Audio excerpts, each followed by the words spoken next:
Saludos cordiales a todos. Bienvenidos todos y todas a este conversatorio que hemos titulado Hablemos de corrupción. Hablamos de conversatorio quizá por evitar la palabra más tradicional, que es la de tertulia, porque quizá ha tenido ciertas connotaciones negativas la tertulia y sobre todo la de tertulianos. Por tanto, no sé, recabemos la idea de un conversatorio y de personas que conversan y que conversan sobre un tema tal que es la corrupción.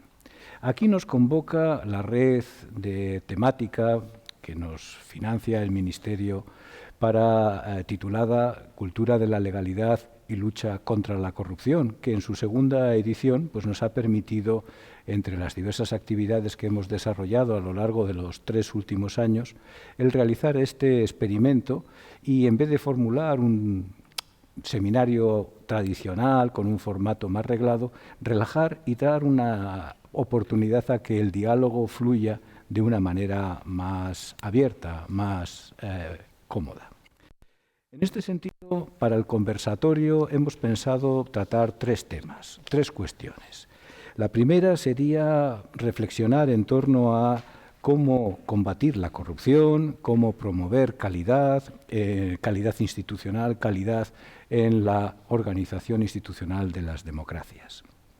La segunda cuestión, muy relacionada obviamente con la anterior, haría referencia a cómo podemos potenciar modelos de vigilancia, especialmente aquellos que están vinculados con el ámbito de la sociedad civil, que no implican necesariamente una intervención institucional. Y finalmente, sí, y en el ámbito institucional, cómo poder fomentar, cómo poder formular y desarrollar propuestas frente a la captura de las instituciones, la captura de los presupuestos, la captura de las políticas públicas. Así pues, vamos a ir planteando estas 3 temáticas, estos 3 ejes, y voy a ir planteando diversas preguntas a los conversadores. En el primer sentido, en el sentido de combatir la corrupción y promover la capacidad institucional, hemos podido ver que el barómetro global de la corrupción de la Unión Europea muestra que hay una percepción ampliamente difundida entre la población de que el fenómeno, de que el problema de la corrupción está empeorando, que las empresas tienen vínculos y demasiados vínculos con el gobierno, con los funcionarios y con los políticos y que raramente son castigados por la corrupción. En porcentajes, no voy a aburrir, el 62% de los más de 40.000 participantes en la encuesta sobre corrupción cree que, en toda Europa, a 28, cree que la corrupción es un problema grave en cada uno de sus países. En España tenemos el mismo porcentaje, estamos en la media. Y un 33% manifiesta que hay un buen desempeño en combatir la corrupción, un 5% no contesta, pero un 62% piensa que es equivocada, que es errónea, que es insuficiente. Así pues, desde esta perspectiva, para ir abriendo boca, voy a plantear una pregunta a Irma Ferrer, que tiene una larga trayectoria como abogada en materias de lucha contra la corrupción, y a Fernando Jiménez, que es es catedrático de Ciencia Política en la Universidad de Murcia. Les voy a plantear cuál sería la valoración que se puede hacer sobre esta creencia generalizada de que cada vez hay más corrupción, que los esfuerzos de prevención y de gestión de la corrupción carecen de credibilidad pública. ¿Es así? ¿Por qué? Irma, ¿nos podrías dar alguna luz? Bueno, primero dar las gracias a la Universidad Carlos III y a los miembros de la red que también nos han acogido y por invitar y contar con la palabra de una abogada de trincheras, ¿no? Yo lo decía a José María, yo soy una abogada de trincheras y la oportunidad de venir a explicar nuestra experiencia. Hablas de creencia y de percepción y son 2 conceptos realmente muy subjetivos, ¿no? Y además muy maleables porque depende mucho de la opinión pública. Hubo unos años, hace 10, 12 años en este país, que la corrupción abría los telediarios y cerraba los telediarios. Veíamos los casos de corrupción, las operaciones de corrupción, incluso hasta las conversaciones de las instrucciones de corrupción. En los últimos años se ha producido un ligero silencio, no sé si pactado o acordado, pero es verdad que los casos de corrupción han dejado de estar en la primera línea. Es verdad que también debido a las circunstancias tanto de la pandemia como ahora de la guerra, y no se trata la corrupción. Sin embargo, yo creo que el hecho de que la corrupción no sea tan perceptible o que no esté en la primera línea de las informaciones no significa que no exista, al contrario, significa que está más opaca. Y la opacidad y la oscuridad son los nichos donde la corrupción florece y se manifiesta. En nuestro ejemplo, en casos de Lanzarote, por ejemplo, que es donde hemos trabajado principalmente en varias operaciones de corrupción, el resto de Canarias o el resto de España nos dice es que Lanzarote es un foco de corrupción. Y creo que es justamente al revés. La corrupción está muy extendida en todas las Islas Canarias, está muy extendida en todo el Estado español, y lo que hemos hecho en Lanzarote es darle luz a los casos de corrupción. Que se oiga de la corrupción en Lanzarote no significa que haya más corrupción en Lanzarote, sino lo contrario, que la corrupción en Lanzarote se ha debatido, se ha enfrentado y se ha salido a la luz pública. Creo que uno de los indicadores, quizás Manuel Villoria hablará más de ello, uno de los indicadores de que hay corrupción es cuando no se sabe nada, cuando no se habla, cuando no se sabe de lo que hacen las instituciones públicas. Es cierto que también esa percepción históricamente es muy variable, puesto que si nos remitimos a la historia de este país, la historia de este país está plagada de corrupción. Lo cuenta perfectamente Paul Preston en su libro Un pueblo traicionado. Andrés Villena, que está aquí, también lo cuenta perfectamente en Las redes del poder, y Chimo Bosch también lo cuenta en su libro, es decir, históricamente este país está parasitado por la corrupción. La credibilidad de los mecanismos de lucha contra la corrupción es evidente que es nula, pero es porque lo que campa a sus anchas es la impunidad. No es eficaz la lucha contra la corrupción porque llevar una causa de corrupción tiene unos costes tremendos, el Estado no está preparado para la corrupción, y es más, muchas veces se dice, no, es que el sistema está corrupto. No, yo creo que es que el sistema en este país es la corrupción. Desde el punto de vista institucional, desde el punto de vista político, desde el punto de vista del partidismo y desde el punto de vista de los órganos judiciales. Claro que está la corrupción expandida por este país y hay una relación, yo diría que hasta pornográfica, entre lo que es el partido político y lo que son las fuerzas empresariales, del cual el debate político, del interés público, de la defensa de lo público está claramente hurtado a la ciudadanía y a la población. Esa desconfianza que genera la corrupción en las instituciones públicas es claro que está abriendo un cisma grande entre la sociedad, entre la colectividad, entre lo que es la soberanía popular y las instituciones públicas, desde el Parlamento hasta la corona, hasta el jefe del Estado, pasando claramente por los órganos de la justicia.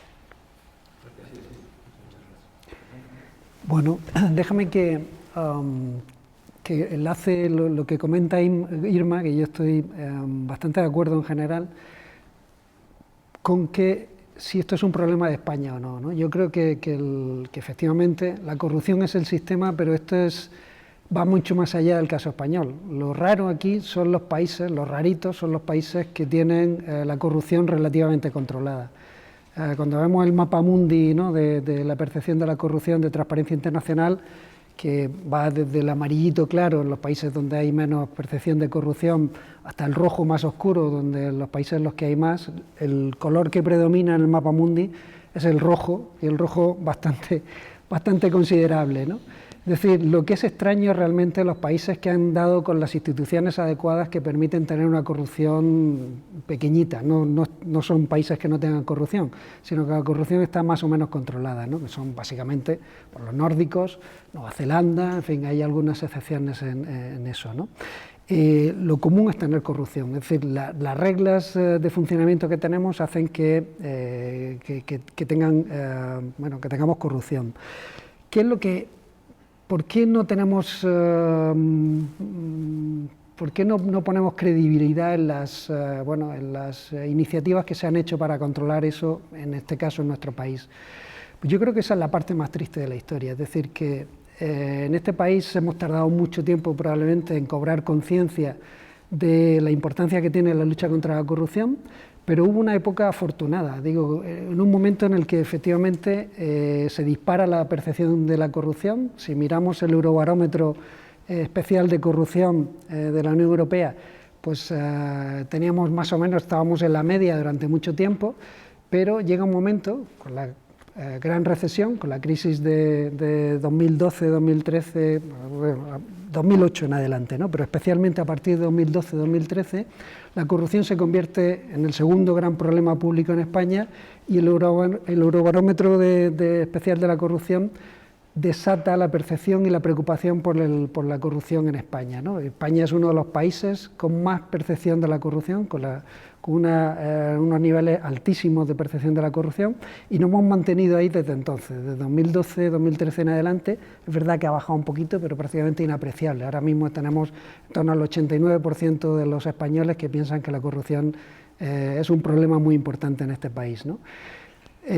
Con una situación así, realmente, es lo que decía Irma, lo que la gente entiende por corrupción no es tanto su experiencia directa con la corrupción, que tenemos unos niveles ínfimos de percepción de experiencia directa con la corrupción, de que tengamos que pagar sobornos por acceder a determinados servicios públicos. Es muy poca la gente que tiene que pagar esos sobornos, pero sí tenemos la percepción de que las grandes élites, las élites empresariales, las élites políticas se ponen de acuerdo y mangonean en cuanto de espaldas a la opinión pública, de espaldas al interés público, mangonean en los temas que a ellos les interesa. Es decir, percibimos unos niveles de que nuestras instituciones públicas funcionan con muy poca imparcialidad, funcionan con mucho favoritismo. Bueno, si nos vamos a los países estos amarillitos, los que tienen bajo nivel de corrupción, lo que han conseguido es tener instituciones que hacen que la percepción que tiene la gente de los niveles de favoritismo o de parcialidad con la que funcionan las instituciones públicas son relativamente bajos. Es decir, han introducido los cambios institucionales oportunos para cambiar esa percepción. Si miramos, sin salir de la Unión Europea, qué ha ocurrido aquí, vemos que España no ha progresado en eso. Es decir, todas las iniciativas que hemos tenido en cuanto a corrupción no han cambiado esa percepción. Y solo hay algunos países, quitados los nórdicos, hay algunos países que han progresado aquí. Básicamente, Estonia es el país que más ha progresado en esto. Vemos cómo ha ido cambiando realmente la percepción que los estonios tienen sobre el nivel de percepción de la corrupción y sobre los niveles de favoritismo, de imparcialidad con la que funcionan sus instituciones públicas. Ha mejorado mucho la situación. Bueno, ¿qué es lo que ha ocurrido aquí? Primero, que hemos introducido medidas, pero nos parece que esas medidas no han sido muy efectivas, porque tocan, digamos, la cáscara, la hojarasca de fuera, realmente no han cogido el problema de la corrupción por los cuernos. Y básicamente tenemos un problema en el que cada vez más nuestro Estado de Derecho está teniendo más problemas. Hoy día los niveles de funcionamiento de ese Estado de Derecho tenemos más problemas a la hora de verlo como un Estado de Derecho que es realmente capaz de ponerle límites a lo que hacen los poderes políticos. Y básicamente también en cuanto a las capacidades que tiene el propio sistema político para encontrar límites también, ¿no?, a lo que puede hacer el poder político. Básicamente, los niveles de politización de nuestras administraciones públicas. Esto es un problema muy antiguo que sigue siendo un problema y que ni siquiera está en la agenda política de nuestras fuerzas políticas, ¿no? Este es un problema que no hemos resuelto y esto está contribuyendo a que la percepción sea esa, ¿no? Gracias, Fernando. Mira, aprovecho los datos que hacías referencia respecto de la experiencia personal sobre la corrupción. Y bueno, pues, tenía aquí una idea de que en todo este contexto de corrupción casi sistémica a que hacía referencia Irma, la idea de la experiencia personal de la corrupción es, sin embargo, muy baja, es extraordinariamente baja. Según el último encuesta de la Unión Europea, que hacía referencia antes, señala que apenas el 4% ha sido testigo personal, ha sido testigo de un caso de corrupción y que solo el 2% de la población ha tenido una experiencia directa respecto de la corrupción. Hace 10 años, el profesor Manuel Villoria abrió en los primeros números de nuestra revista de Eunomía, revista en Cultura de la Legalidad, un trabajo importante en el que proponía que había 15 instrumentos, 15 aproximaciones, 15 criterios mediante los cuales proceder a medir y a medir correctamente cuánta es la corrupción existente. Manuel, a la vista de la perspectiva de todos estos años, ¿cómo han evolucionado? ¿Cómo han cambiado estos instrumentos de medida?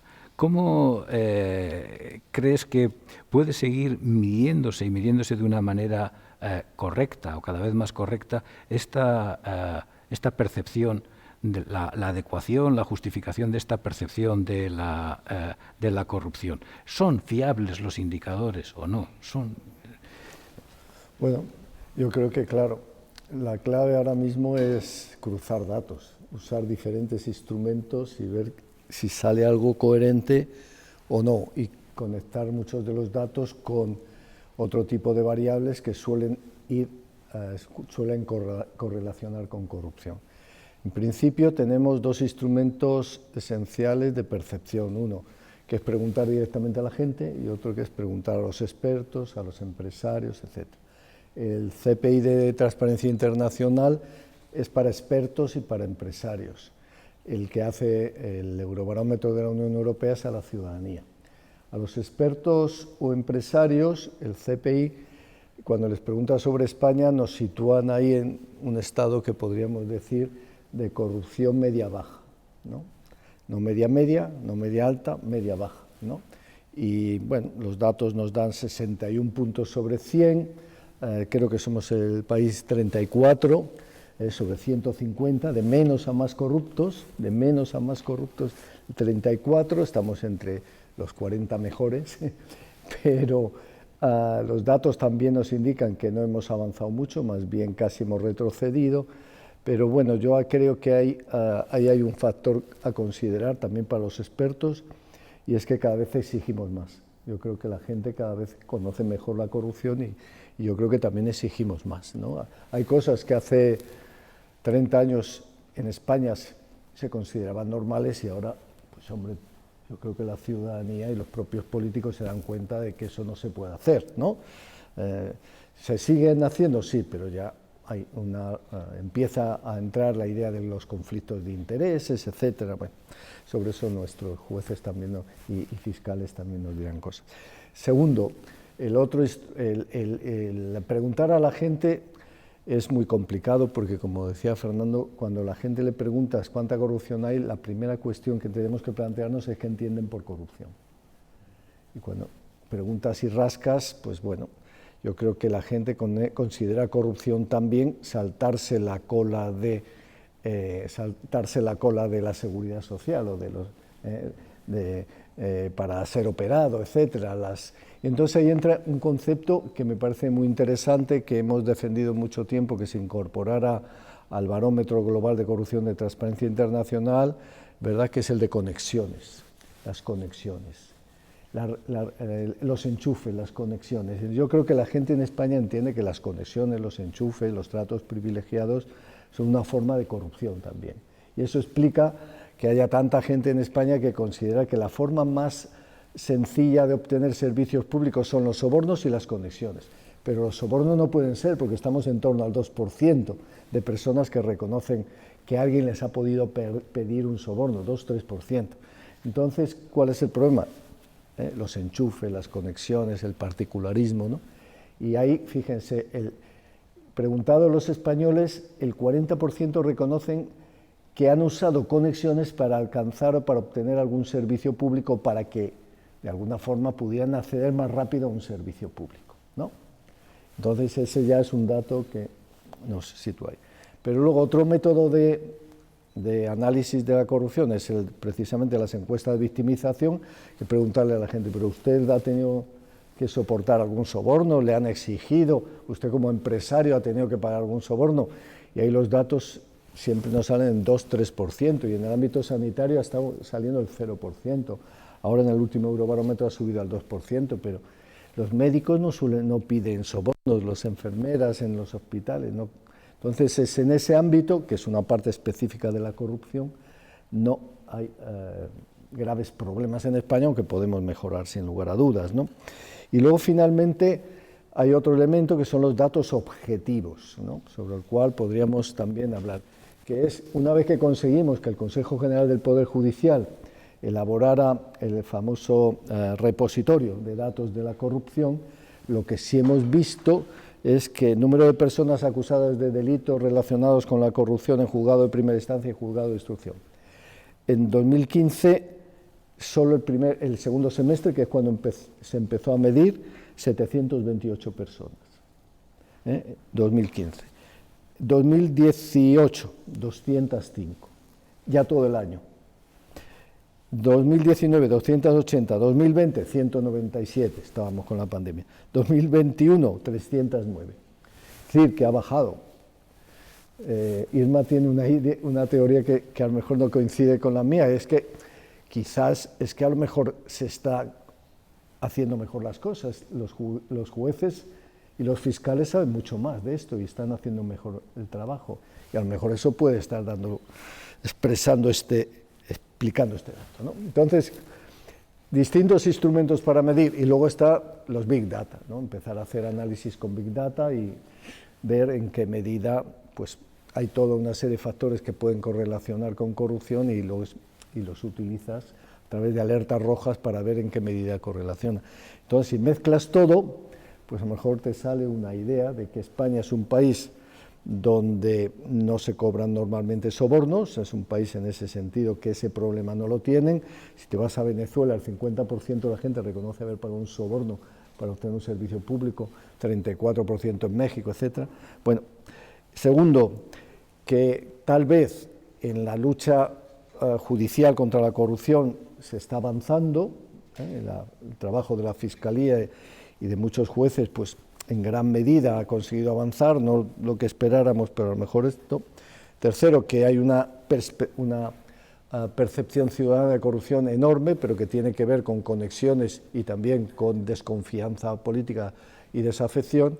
Y cuarto, que para los expertos España es un país que no acaba de dar el salto hacia un país menos corrupto y un país que pueda situarse en las líneas más amarillas, que es donde deberíamos estar de acuerdo con nuestros intereses económicos. Muy bien, Manuel, pues muchas gracias. 34 con Estados Unidos, creo recordar que estamos, ¿no? Justo ahí compartiendo la posición. Bien.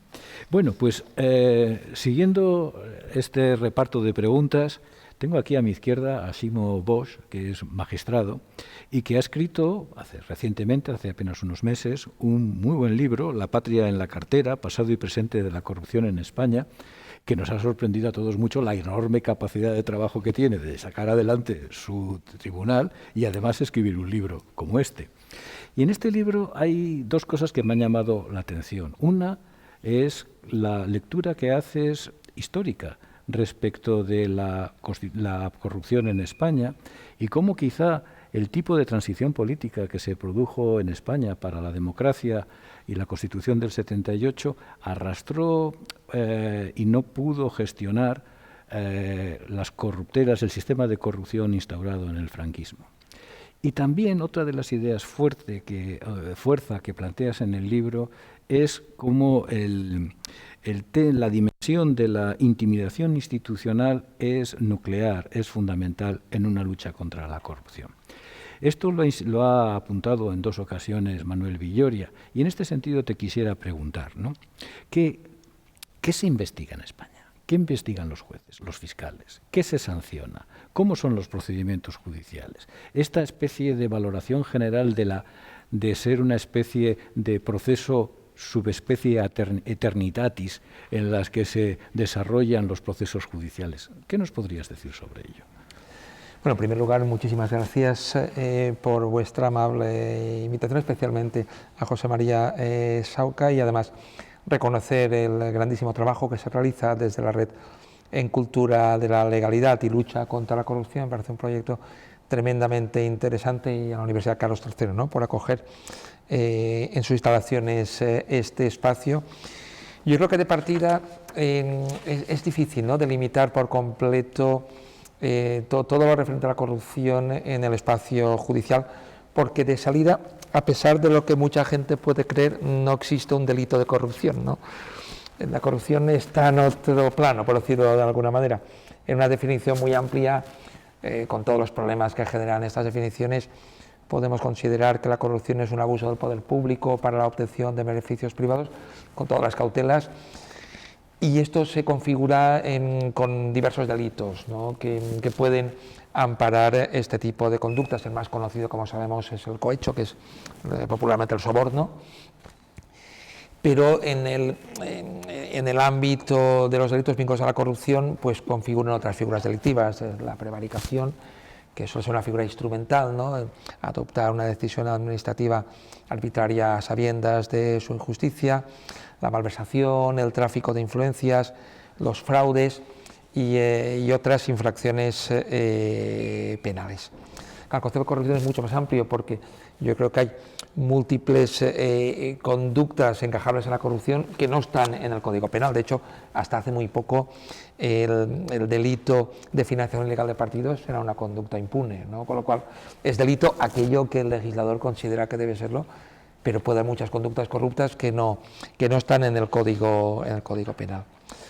Pero además, y además de figuras delictivas que suelen ir parejas cuando hay tramas muy organizadas, como el delito de organización criminal, es muy frecuente que el delito más conocido sobre la corrupción, que es el cohecho, no se pueda probar. Por eso, generalmente los casos, y eso lo sabe muy bien Carlos, empiezan a ver con grandes expectativas y luego quedan en poca cosa, porque es muy difícil probar determinadas infracciones penales.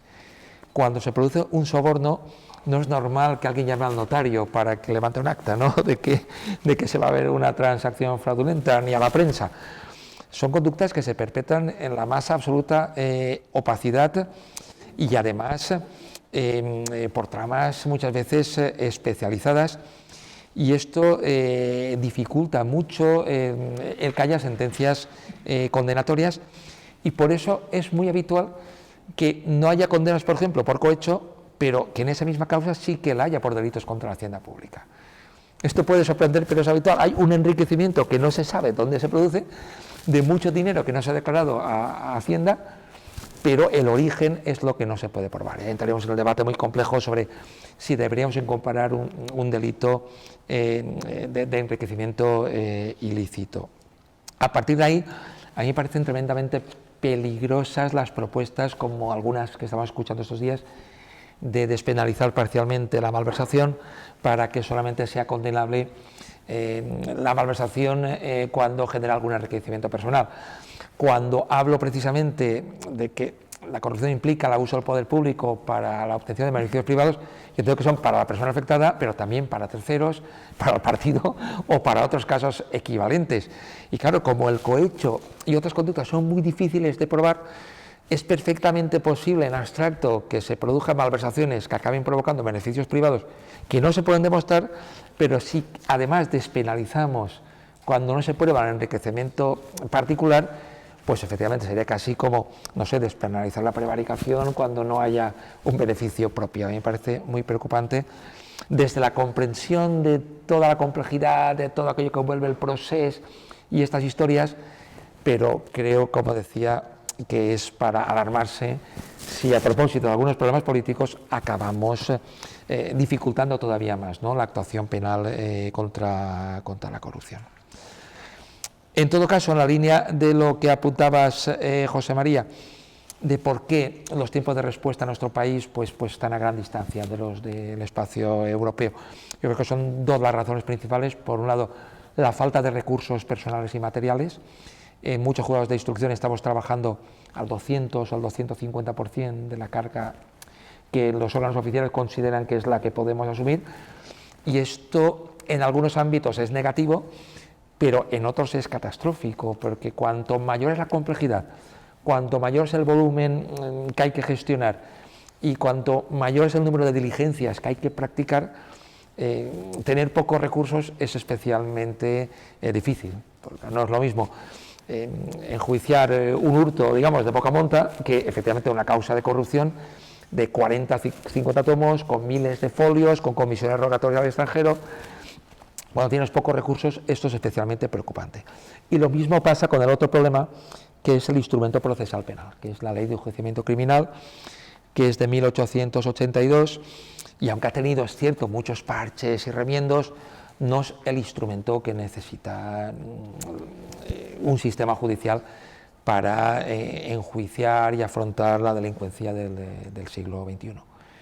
Y a pesar de que todos los partidos, sin excepción, prometen en campaña electoral un nuevo código procesal penal, pasan las legislaturas, pasan las décadas y seguimos con la ley de 1882, lo cual alguna reflexión seguramente podría comportar de por qué pasa esto. A partir de ahí, claro, se crean problemas, ¿no? Y uno de ellos es una comprensible percepción de impunidad ciudadana. Y por ejemplo, en institutos como el de la prescripción, ¿no? Que mucha gente cree que como las causas duran mucho, prescriben. Eso no es cierto, porque si hay una acción penal contra un imputado o un investigado, la causa no prescribe, por muchos años que dure. Pero lo que sí que suele ocurrir muchas veces es que la causa se inicia y cuando finalmente se detectan indicios contra los dirigentes o los cabecillas de la trama, efectivamente, ahí sí que suele pasar, en muchos casos, que ha transcurrido el plazo de prescripción, con lo cual se archivan las declaraciones y esto es lo que genera esa percepción de impunidad que me parece absolutamente comprensible. Por esto mi impresión es que la respuesta penal no puede ser la acción central de una política criminal contra la corrupción.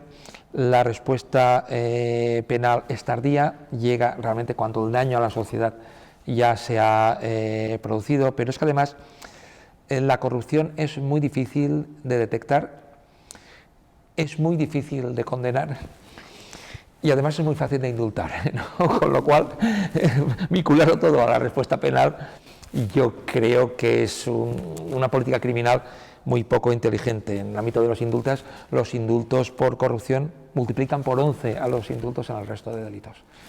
Lo cual nos da alguna idea un poco, ¿no?, de la concepción del Poder Ejecutivo sobre qué delitos prefiere indultar, ¿no?, en relación con otros. La que llega a los juzgados es la punta del iceberg y yo creo que no nos debe sorprender porque esto pasa en líneas generales con muchos delitos, pero aquí más.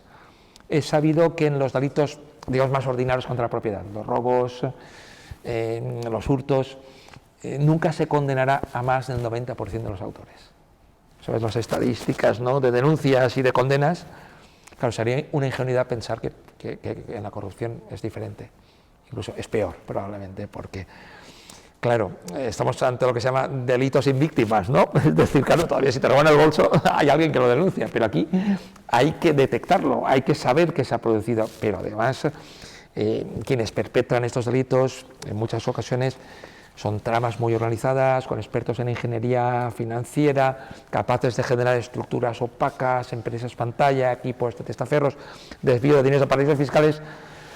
Me parece que son gente con más capacidad de ocultar las conductas delictivas que en otro tipo de delitos y por ello pensar que el derecho penal va a resolver estos problemas en solitario me parece que sería un grave error, sin perjuicio de que efectivamente el derecho penal tiene que cumplir una función disuasoria importante y para ello necesitamos más recursos en el ámbito judicial y además necesitamos que las conductas efectivamente detectadas puedan condenarse.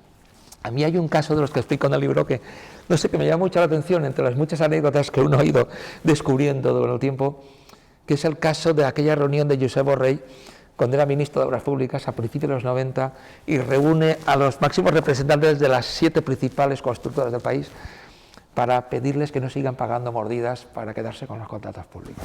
Es una confesión de Estado, ¿no?, absoluta, ¿no? Y al día siguiente le contesta José María Cuevas, en aquel momento presidente de la patronal de la COE, diciendo que eso es cierto, es decir, no solamente en contratos de obras, sino también de suministros, pero los empresarios pagan porque si no pagan no se quedan con la contrata, es decir, no puede haber más consenso, ¿no? Claro, esto nos demuestra que estamos hablando de prácticas muy arraigadas, de muy atrás. Es evidente que esto no empezó con la democracia, pero que son prácticas, y esto lo ha analizado yo creo muy bien Manuel Villoria, que se confirman en muchos estudios de la Unión Europea sobre comportamiento empresarial en los países de la Unión en relación con el espacio público. Que en líneas generales se confirma que estas conductas llegan hasta hoy. Seguro que lo que explicaba Josep Borrell llegaba a una parte ínfima a los tribunales. ínfima, llegaba la punta del iceberg, y ahora exactamente igual.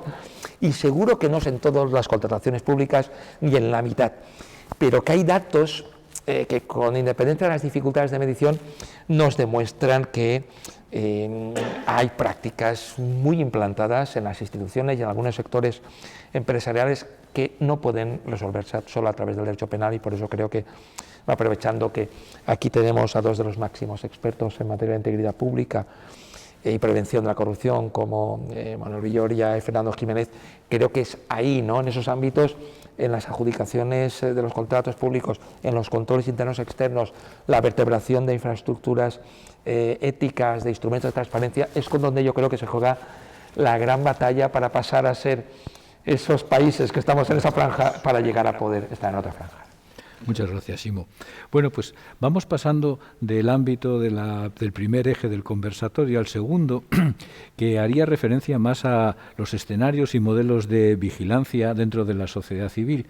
Y aprovecho las reflexiones de Ximo y le planteo a Carlos, y luego también a ti, si quieres añadir algo más, es cómo desde las instituciones penales de persecución de la corrupción se observa eso, el fenómeno que está más allá de la toga, que está más allá del juzgado. Adjudicación de obras públicas, sobrecostes estructurales en infraestructura, corporaciones privadas, financiación de partidos políticos, puertas giratorias, administración de justicia, funcionarios locales, autonómicos, estatales, selección de funcionarios, urbanismo, la actividad de los lobbies, el tráfico de influencias, el soborno, los aforamientos, el tema en la dimensión de la policía, las Fuerzas Armadas. Desde el tribunal, desde los tribunales, desde la Fiscalía, Carlos, ¿cómo se ve todo esto? A ver, pues yo tengo que empezar también por dar las gracias y por disculparme por llegar pegado de tiempo, pero entrando a la cuestión, me parece que tenemos todavía, como sociedad, importantísimas carencias en la respuesta a la corrupción. Yo creo que la joven democracia española, que nace de la transición, tuvo mucho éxito en erradicar de una manera muy eficiente y muy rápida la corrupción clásica de los funcionarios, el policía municipal o el guardia civil que se quedaba con el dinero de la multa, el funcionario del juzgado que no practicaba la diligencia de embargo si no se le pagaba una astilla, al punto de que la sede de los tribunales de Madrid se conocía como la Plaza de la Astilla. Todo eso se erradicó, y se erradicó muy radicalmente y muy deprisa. Yo creo que un poco por conciencia ciudadana los ciudadanos entendieron que eso no se podía seguir dando y dejaron de pagar. Los funcionarios, se dignificó su retribución, su estatus en general, y algunos comportamientos individuales permanecieron, pero en general todos aceptaron que era un tiempo nuevo, que era un sistema nuevo, y se adaptaron a esa nueva realidad. Yo creo que se ha mantenido en las fuerzas de seguridad, por ejemplo, algún nivel de corrupción, pero ya colectivo, no del individuo que cobra, el funcionario que te cobra por hacer un trámite por el que no debería cobrar, pero sí a lo mejor un colectivo en las fronteras, las aduanas, que manejan muchísimo dinero, o en los colectivos de policía municipal o policía nacional, en esos ámbitos oscuros de la prostitución, de la noche, etcétera. Ahí sí quedan casos de cierta consideración de corrupción, pero en general digamos que la corrupción a nivel de base de la administración pública quedó erradicada muy radicalmente y muy tempranamente. Entonces, ¿qué es lo que nos quedó? La corrupción institucional de una democracia imperfecta que no termina de hacerse. Las dos grandes causas de corrupción de los años 90 fueron las dos: financiación ilegal de los partidos, fue el Filesa del Partido Socialista y el Naseiro del Partido Popular. Esas dos heridas se cerraron en falso, y hasta el día de hoy, estamos en 2022, la financiación de los partidos políticos sigue siendo una asignatura pendiente de la democracia española. Puede ser que no la única, puede ser que no solo en España, pero eso no debería servirnos de consuelo, porque los procedimientos están y más o menos se sabe qué es lo que se debería hacer para corregirlo. Ya se ha dicho, y yo no voy a insistir, que un porcentaje realmente poco importante de la lucha contra la corrupción pasa por los tribunales de justicia. La más importante de las participaciones de la sociedad en la lucha contra la corrupción, pues es en la educación, es en la universidad. Este ejercicio que estamos haciendo esta tarde es en la vida ciudadana, pero yo que he vivido en Estados Unidos, esto me sirve como referencia, yo la traigo aquí porque aquí brilla por su ausencia, es la forma en que la sociedad civil en países más desarrollados, con democracias pues con más trienios, como Estados Unidos, que tiene muchas otras carencias, lo que queramos, pero que en esta materia de lucha contra la corrupción dispone desde hace muchas décadas de organismos de la sociedad civil especializados, lo que ellos llaman los watchdog, que están todos en Washington, que se especializan en un área muy específica de la administración pública y que la persiguen a ultranza, día y noche, y todo el rato requieren información y todo el rato denuncian los abusos, los excesos o las deficiencias. Hay organizaciones que se dedican solamente a los derechos civiles, otras solamente al agua, otras al medio ambiente, otras a aspectos muy específicos, y esos watchdog que tienen un gran respaldo de la ciudadanía, porque esa es otra, que el ciudadano norteamericano se siente ciudadano y siente que da lo mismo en su iglesia o en su empresa o en su sindicato, tiene que hacer algo más que aquello por lo que le pagan un sueldo y con lo que se gana la vida. Nosotros no tenemos ese sentido cívico de colaboración voluntaria, brilla por su ausencia, y las ONGs que tenemos son lamentablemente mucho menos operativas que las que yo he visto trabajar en los Estados Unidos. Eso se liga con otra carencia que me parece extraordinariamente importante. Primero, durante muchos años no hemos tenido una ley de acceso a la información, pero ahora que la tenemos es una ley que está casi sin estrenar. Lo habitual, y sobre todo si nos movemos en los niveles más cercanos al ciudadano, de la administración local de los municipios, pero también en la administración autonómica y en la administración del Estado, debería ser que esas organizaciones, esos ciudadanos organizados como los que había en Canarias, sean capaces de articular requerimientos de información constantes a la administración pública, para que la administración pública, para empezar, y de ahí viene la palabra de watchdog, se sienta vigilada y por lo tanto tenga que hacer un esfuerzo de transparencia, no solamente por la oposición política que le va a hacer una pregunta en el Parlamento, sino porque la opinión pública y los medios de comunicación le requieren constantemente que se transparente su actuación y sobre todo la gestión de los fondos públicos, porque si no le van a pedir cuentas. Eso en España funciona de una manera extremadamente pobre. Yo voy soltando temas. Otro de los que me parece que hemos sido incapaces de resolver es la separación Estado-Gobierno. Nosotros hemos padecido enormes problemas de corrupción como consecuencia de la instrumentalización del Estado por parte del Gobierno. Y me da igual de cuál gobierno queramos hablar y poner como ejemplo. En los casos de corrupción, en los más grandes que hemos padecido en estos años, hemos visto siempre que el Estado ha fallado, que la agencia tributaria no ha funcionado como una agencia al servicio de los ciudadanos, sino a las órdenes del gobierno de turno, que la Comisión Nacional del Mercado de Valores ha fallado, que el Servicio de Prevención del Blanqueo igual, que la Comisión, y estos son los casos más graves y que pasan más desapercibidos hoy en día, de la concertación de las grandes empresas en sectores productivos o en sectores de servicios para imponer precios al alza o a la baja más allá de los procesos públicos de licitación, con lo cual vacían por completo de contenido la ley de contratos públicos. Y sabemos que hay cárteles de empresas del sector de la banca, del sector del transporte, de los fabricantes de automóviles, y la Comisión Nacional del Mercado y la Competencia a veces consigue atajar esas conductas, a veces incluso, debo decir, son los tribunales de justicia los que luego no respaldan las acciones muy valientes que en ocasiones la Comisión de la Competencia ha adoptado para intentar romper esta situación, que no es solo de competencia ilícita, sino que es, lógicamente, el caldo de cultivo de la corrupción.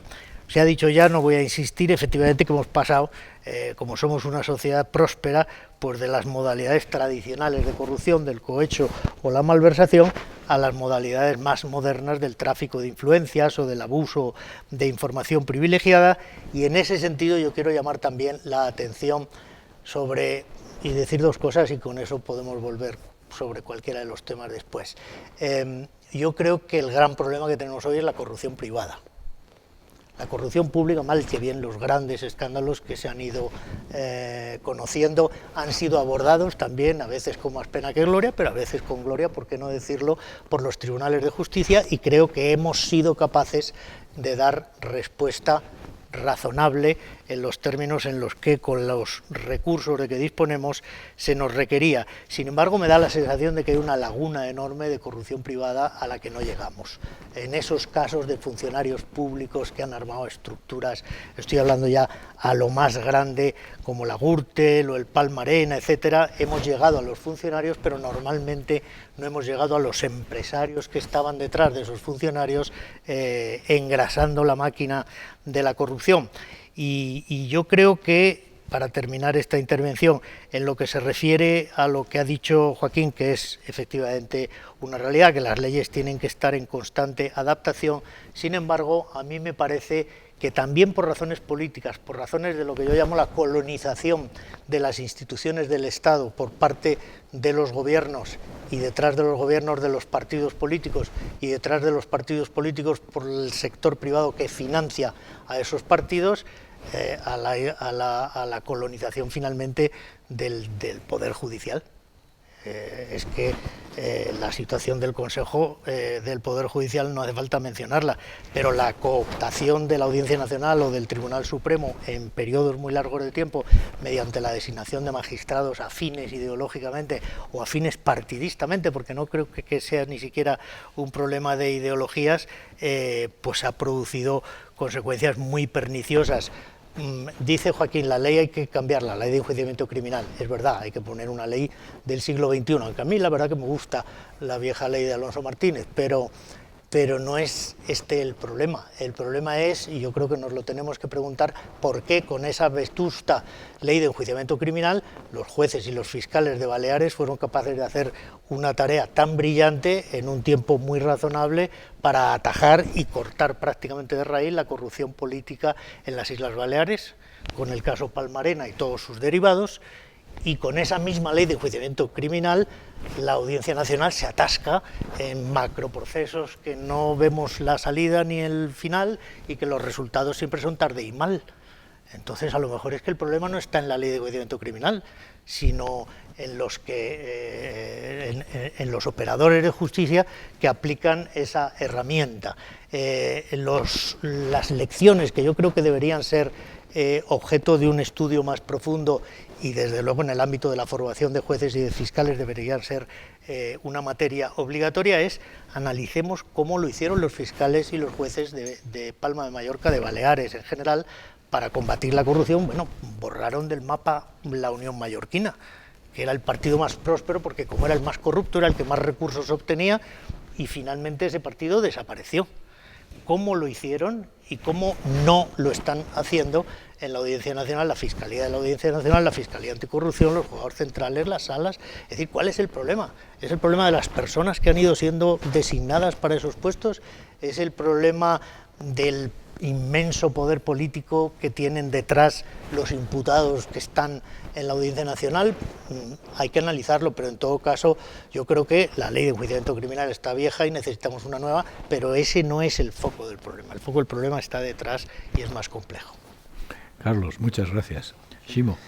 Bueno, y empezando por el final, igual el propio problema es la existencia de la Audiencia Nacional, pero bueno, esto ya daría para un debate muy profundo. Bien, vamos a ver, yo completamente de acuerdo con todo lo que ha comentado Carlos. Yo es que de todas las cuestiones, José María, que has comentado como apuntes, a mí hay una que me parece absolutamente central, sin perjuicio de que otras pueden tener su importancia, que es el sistema de partidos políticos en España, ¿no? Y yo, no sé, lo conecto necesariamente con los efectos de la dictadura, de la transición, cómo se tuvo que realizar. Pues claro, teníamos una clase política que sin experiencias en gestión democrática, digamos, ¿no?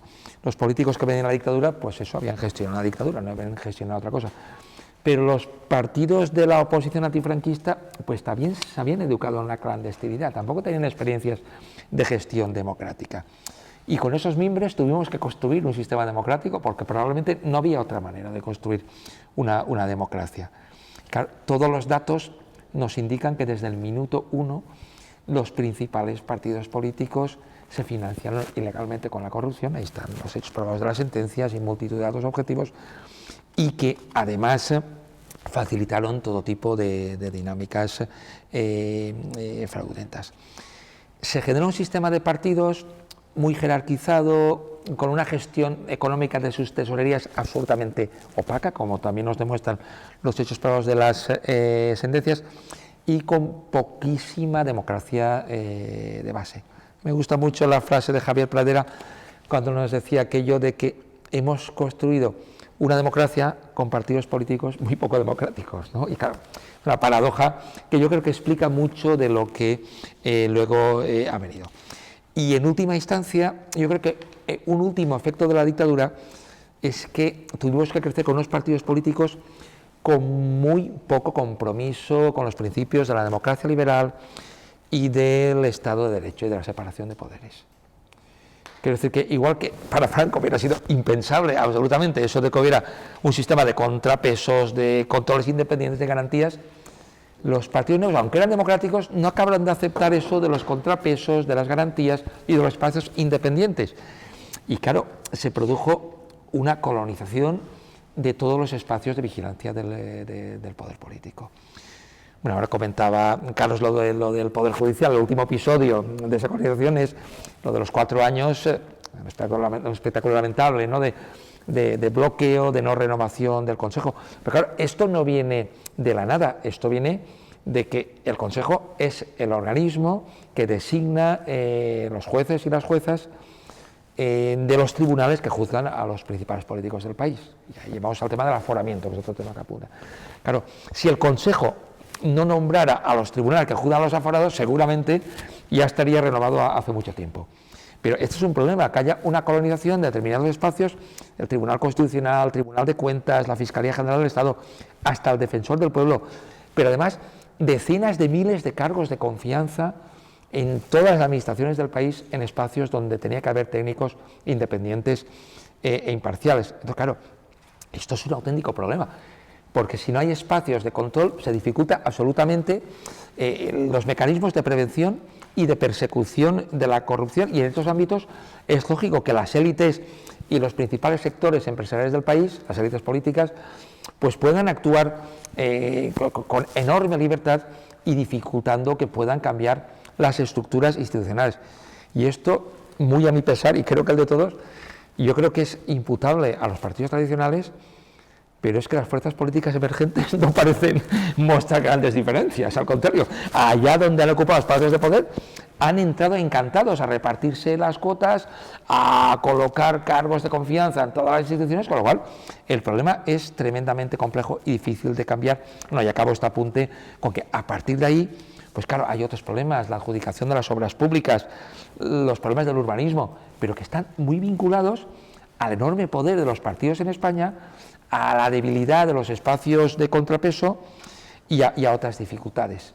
Y completamente de acuerdo con Carlos en el que el espacio privado, si ha habido avances moderados, leves en el ámbito público, en el ámbito privado está casi todo por hacer. Gracias. Bueno, la única que no ha hablado todavía es Rosa Berganza, que es catedrática de periodismo. Y en ese contexto, en ese ámbito, le voy a preguntar a Rosa. Mira, en alguno de tus últimos artículos dices que los escándalos de corrupción se han convertido en una parte habitual de la vida política contemporánea y de la agenda mediática y pública. Es cierto.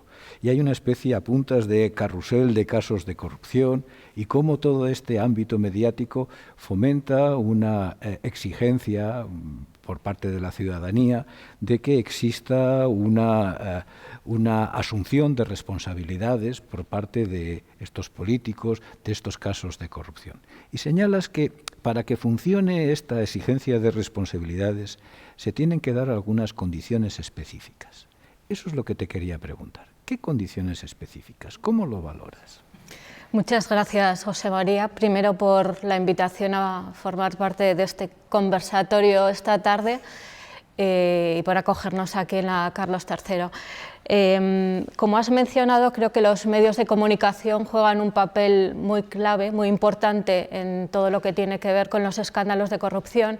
De hecho, me ha llamado especialmente la atención que las dos únicas personas dentro de esta mesa sin mesa, dentro de este conversatorio que estamos teniendo, se han referido directamente a los medios de comunicación han sido justamente los dos representantes del mundo judicial, porque hablaba en primer lugar Joachim Bosch, decía al referirse a los sobornos, claro, es difícil probarlos porque normalmente no se va al notario cuando hay un soborno, ni está la prensa.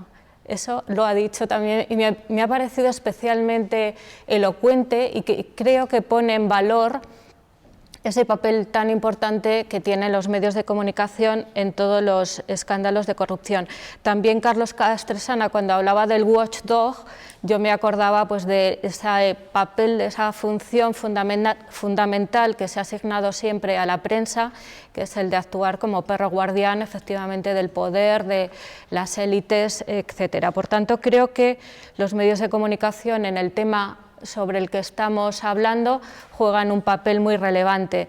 También por la propia definición de escándalos, cuando hablo de escándalos de corrupción, porque un escándalo no se entiende sin una intensa comunicación pública y efectivamente para que haya escándalo pues se necesita los medios de comunicación que muchas veces tienen un papel muy positivo. Esto lo podemos de todas formas discutir aquí porque seguro que las experiencias son muy variadas, pero sí que creo que por un lado juegan un papel positivo porque tienen mucho que ver con esto que se ha dicho ya aquí esta tarde, con esa preocupación ciudadana sobre los asuntos de corrupción. De hecho, quienes nos dedicamos a la comunicación hablamos con frecuencia del efecto de agenda setting, es decir, cómo los medios fijan unos temas dentro de la agenda tanto de los partidos políticos como dentro de la opinión pública.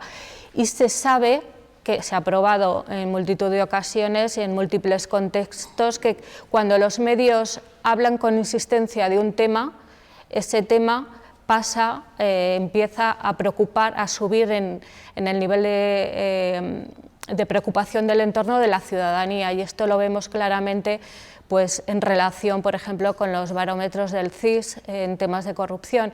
Siempre que los medios cubren de una forma insistente este tema, esa preocupación entre la ciudadanía sube, también entre la clase política y, por supuesto, entre el ámbito judicial, puesto que forman parte de la ciudadanía y están, pues, como cualquier otro ciudadano o ciudadana, pues, inmersos en la sociedad y no son ajenos a toda esa labor de los medios de comunicación.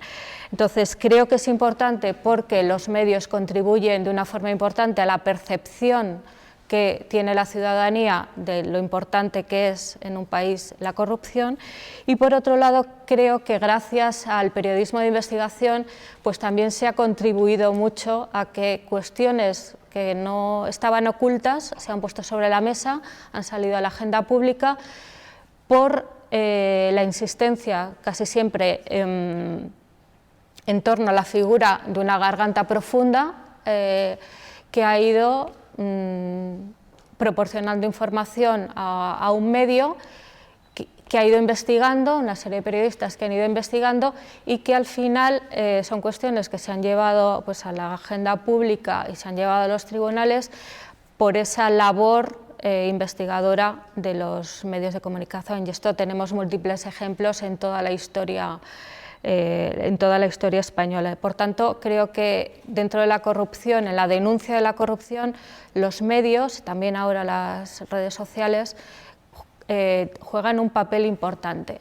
De todas formas, hablábamos me preguntaba José María sobre condiciones que tiene que tener la cobertura de los medios de comunicación para que su labor sea eficaz dentro de y que se vaya hacia una mayor transparencia y hacia una mayor cultura de la legalidad.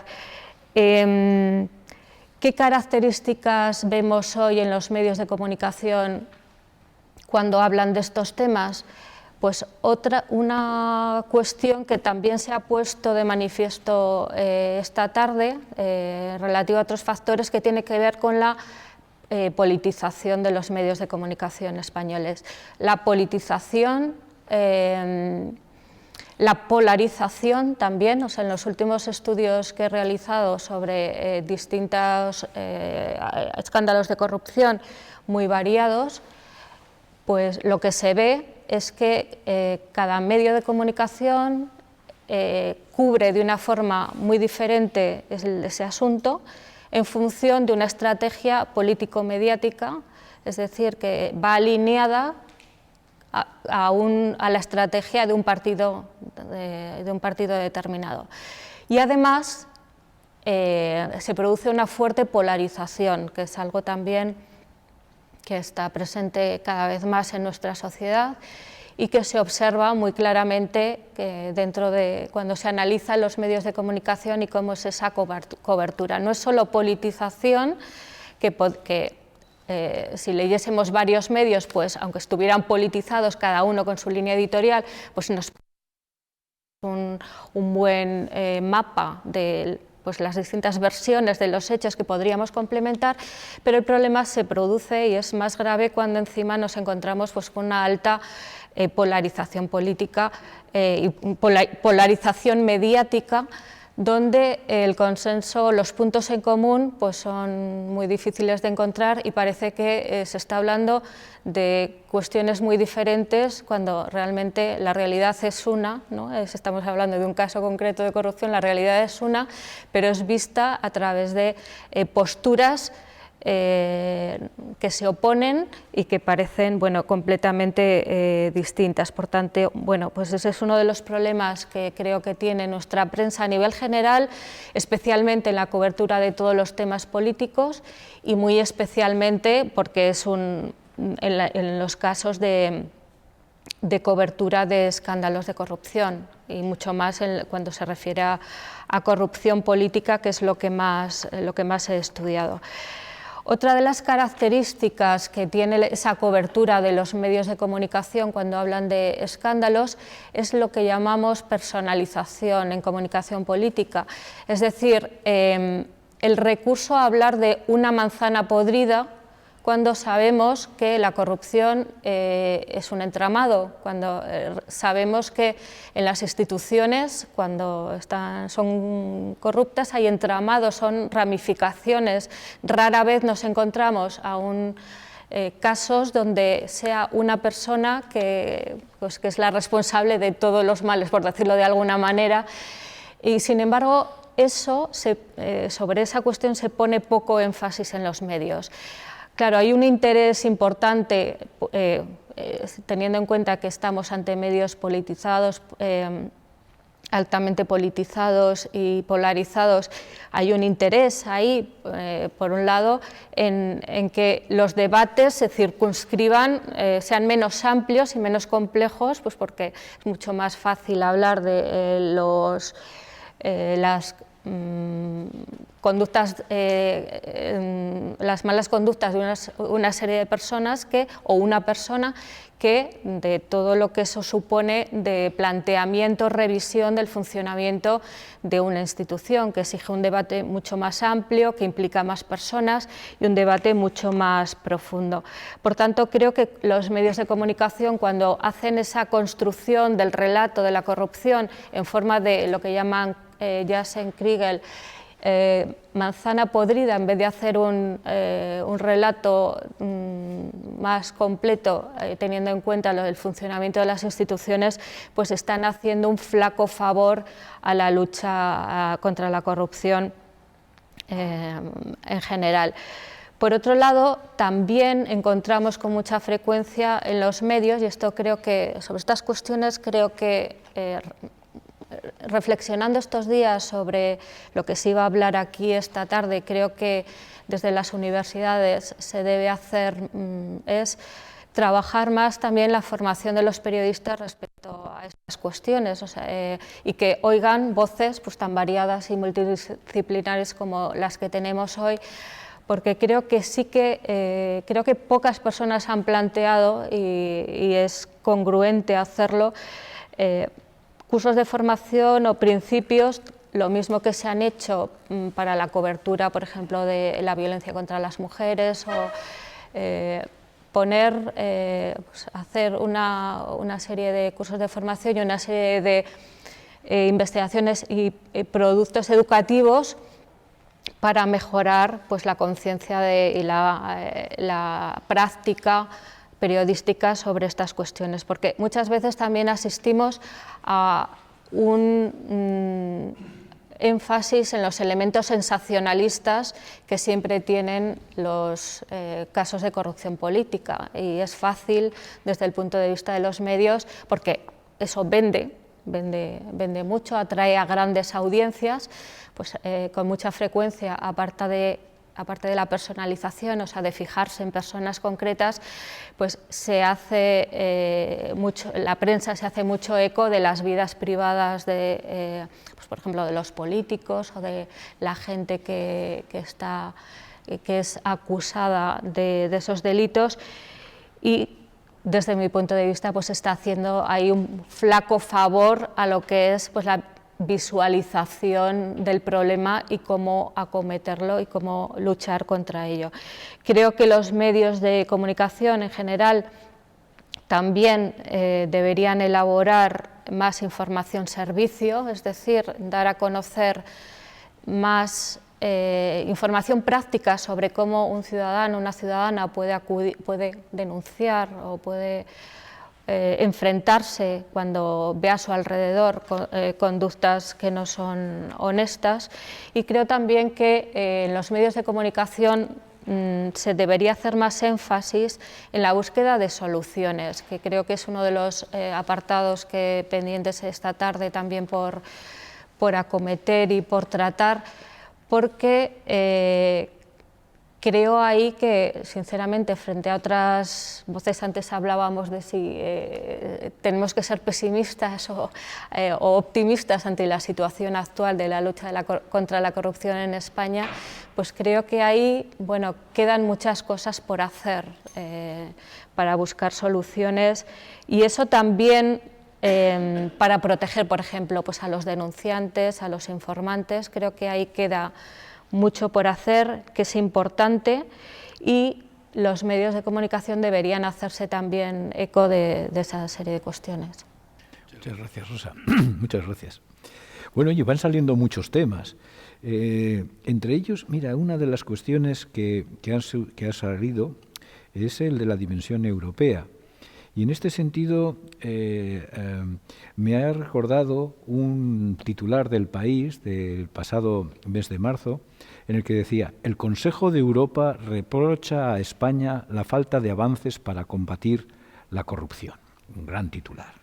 Bueno, Fernando, tú eres miembro del Greco. Entonces, en ese sentido te preguntaría, el último informe del Greco es muy crítico con España. Y ahí alude, como dice el País, pues que hay deficiencias en la lucha que España está desarrollando contra la corrupción. ¿Cómo ves esa crítica? ¿Cómo la valoras? ¿Está justificada o no? ¿En qué medida? Y aprovecho para hacerte una pregunta concretita. En un artículo que tienes con Alcalá apuntas el tema de los aforamientos. Y dices que España tiene en torno a 2.000 aforados. Cargos políticos. ¿Perdón? Cargos políticos, más de 2.000. Aparte de cargos políticos, muchos más aforados. Muchos más, claro. Entonces, claro, que esto es desproporcionado. Que es desproporcionado. Entonces, ¿cómo lo valorarías esto? ¿Qué nos dirías respecto del fenómeno peculiar del aforamiento en España? Vale, pues empezando por la primera pregunta, ¿no? Por el papel de Greco y el último informe. El último informe, como sabes, tocaba básicamente el tema de la policía, en fin, de los cuerpos policiales, ¿no? Cuál es su papel en la lucha contra la corrupción. Y el último informe no es un informe, digamos, de situación. Los informes que hace Greco son una primera evaluación de cómo está un determinado problema. Llevamos 5 rondas de evaluación, la última es eso, la policía y la fiscalía, la policía y en fin, los cuerpos policiales en general. Después de esa primera evaluación, lo que hace es uno de cumplimiento, es decir, una vez que le hemos dicho al país, estas son las recomendaciones que deberías seguir para reforzar tu situación en este terreno, ¿qué has hecho? Estos informes de evaluación se hacen dos, uno a los 18 meses de la evaluación y otro a los 36 meses, ¿no? Bueno, este es el primer informe de evaluación y lo que nos dice Greco es que no hemos hecho nada, prácticamente nada, se ha hecho muy poquito, muy poquito. Lo que se ha hecho es básicamente lo que ha hecho la Guardia Civil, aunque es crítica también con lo que, en líneas generales, con lo que sigue todavía sin hacer la Guardia Civil, y es muy crítico con lo que ha hecho la Policía Nacional. Con la Policía Nacional es tremendamente crítico el informe de Greco. ¿Qué me parece a mí eso?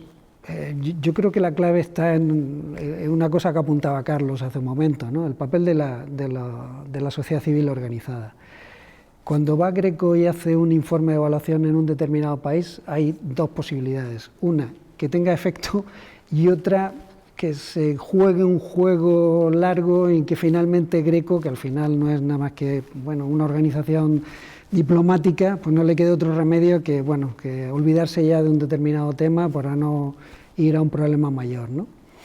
Yo he ido en algunas de las evaluaciones que he hecho.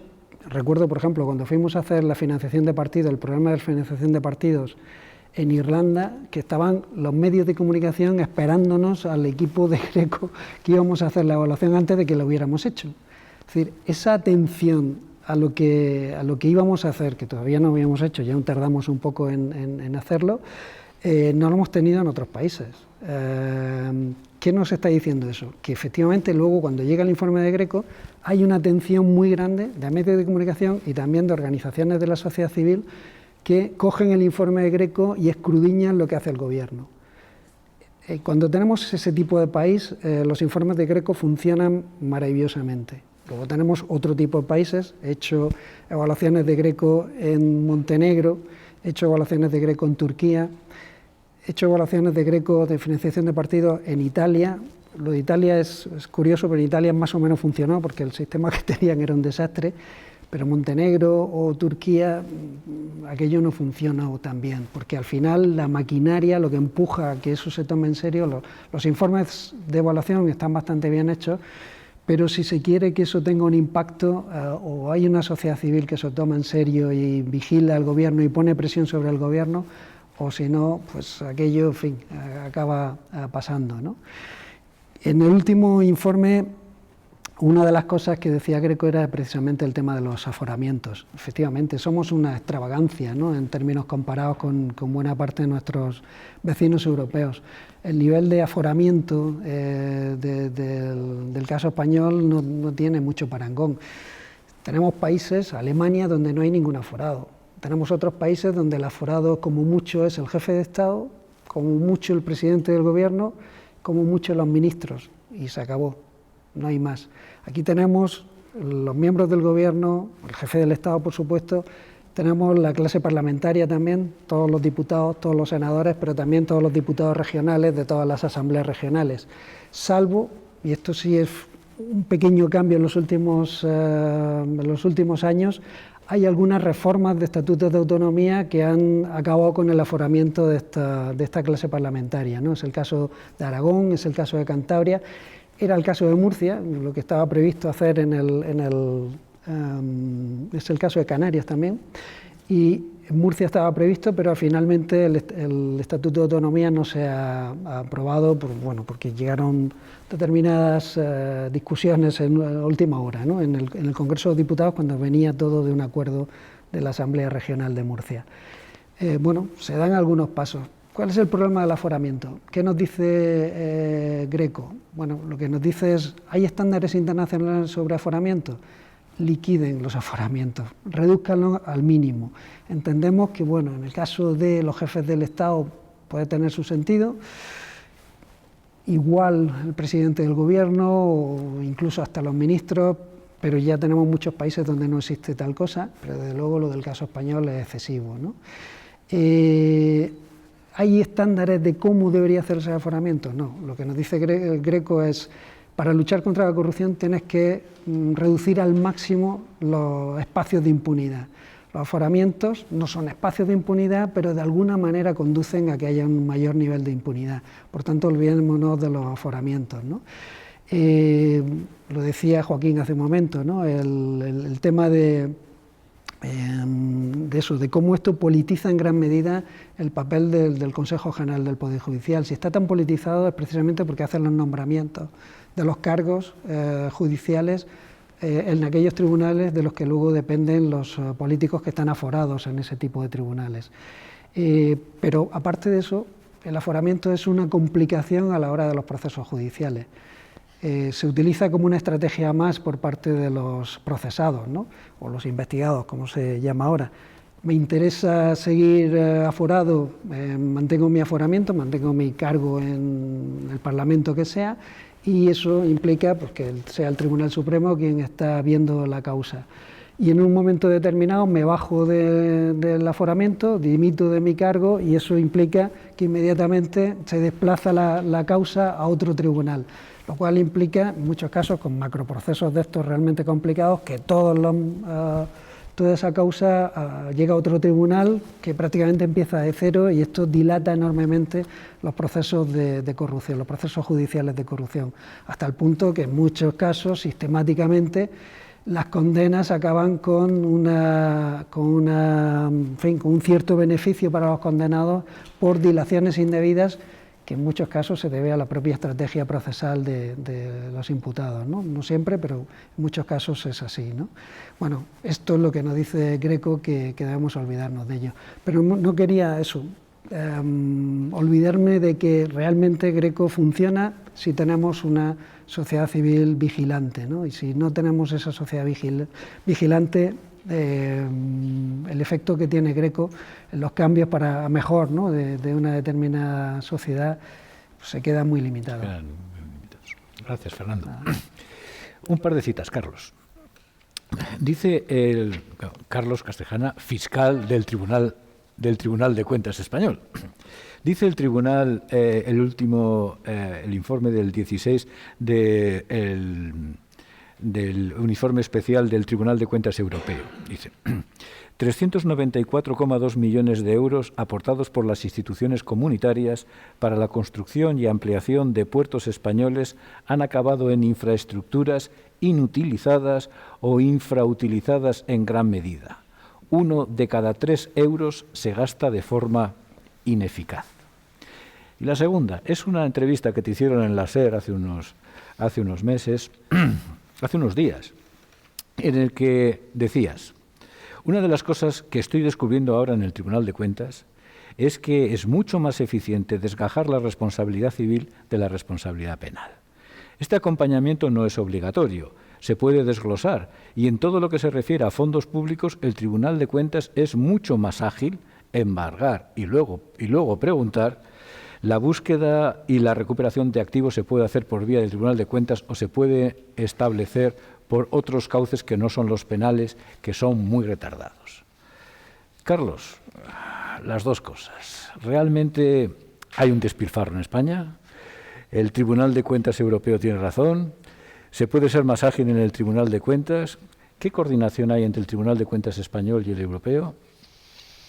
A ver, yo creo que sí, que desgraciadamente, sin que sea en sentido estricto, en el sentido delictivo del que hemos venido hablando casi monopolísticamente hasta ahora, de la corrupción, hay una gran corrupción que supone una pérdida de fondos públicos extraordinaria, de la gestión ineficiente de las obras públicas que no se terminan nunca, de los procedimientos de revisión de precios, de los contratos complementarios que amplían el objeto inicial, etcétera. Es decir, todo lo que se refiere al gasto de las administraciones públicas tiene un déficit de eficiencia extraordinario. De hecho, en el Tribunal de Cuentas, oiga, que no es que lo hagamos nosotros, lo hace la ley, no manejamos tanto el concepto de malversación, de gastar mal, como el otro, que es más amplio, de menoscabo.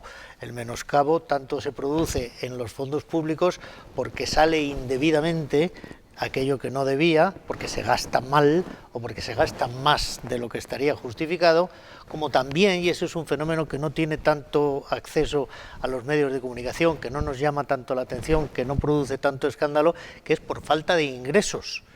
Es espectacular la cantidad de dinero que las administraciones públicas perdonan a las empresas, a los emprendedores, a los inversores. Venga usted aquí, le regalamos los terrenos, aquí construye usted y le damos una desgravación fiscal durante los próximos 20 años. Están constantemente en oferta los distintos organismos administrativos compitiendo unos con otros para que venga Disney y ponga aquí el parque, o para que venga la fábrica de no sé qué. Lo estamos viendo todos los días. Eso también produce un menoscabo, porque a veces esos perdones tributarios que conceden las administraciones públicas no están justificados, directamente son ilegales. Bien, en el Tribunal de Cuentas, por lo tanto, nos preocupamos de los menoscabos de los fondos públicos, o bien porque no entra el dinero que debería haber entrado en las arcas públicas, o bien porque sale indebidamente. Y consideramos que hay una responsabilidad contable de lo que llamamos el cuentadante, que es el administrador que gasta con demasiada alegría o que perdona lo que el contribuyente debe y por lo tanto no recauda lo que debería. El cuentadante tiene que responder de ese dispendio, de ese menoscabo, cuando lo ha hecho dolosamente o lo ha hecho por culpa grave. Eso es lo que dice la ley. Bien. Entonces nosotros no entramos en lo penal, que es mucho más complejo, porque por obvias razones requiere unas garantías de carácter procesal, de rango constitucional, mucho más estrictas. No mezclamos lo civil con lo penal. Nosotros hacemos unos juicios verbales que son bastante sencillos, donde simplemente reclamamos dinero. No me importa por qué lo hizo, si lo hizo porque se lo encargó su partido, o si lo hizo por su lucro personal. Esto está fuera. Ese gasto que usted hizo no está justificado. Usted no empleó la diligencia, es decir, no fue un accidente, no es que no se dio cuenta, sí se dio cuenta, o no aplicó la diligencia debida, usted devuelve ese dinero. Y no hacemos otra imputación. El procedimiento, por tanto, a mí me parece que tiene un potencial extraordinario, está casi sin estrenar. La jurisdicción contable es una jurisdicción, yo digo, simbólica. Nosotros en el Tribunal de Cuentas hacemos el tribunal, o sea, los 12 consejeros hacen del orden de 20, 30, 40 informes de fiscalización al año, que naturalmente es un muestreo, pues se muestrea 1 o 2 ministerios, 1 o 2 comunidades autónomas, 2 o 3 municipios grandes, 2 o 3 municipios pequeños, alguna empresa pública del Estado, alguna empresa pública de una comunidad autónoma, así hasta 40 sujetos cuyas cuentas se revisan con cierta profundidad. Esos informes, con sus recomendaciones, van a las Cortes, al Congreso y al Senado, para que adopten políticas públicas, para que reformen la ley, para que corrijan el comportamiento de determinado organismo.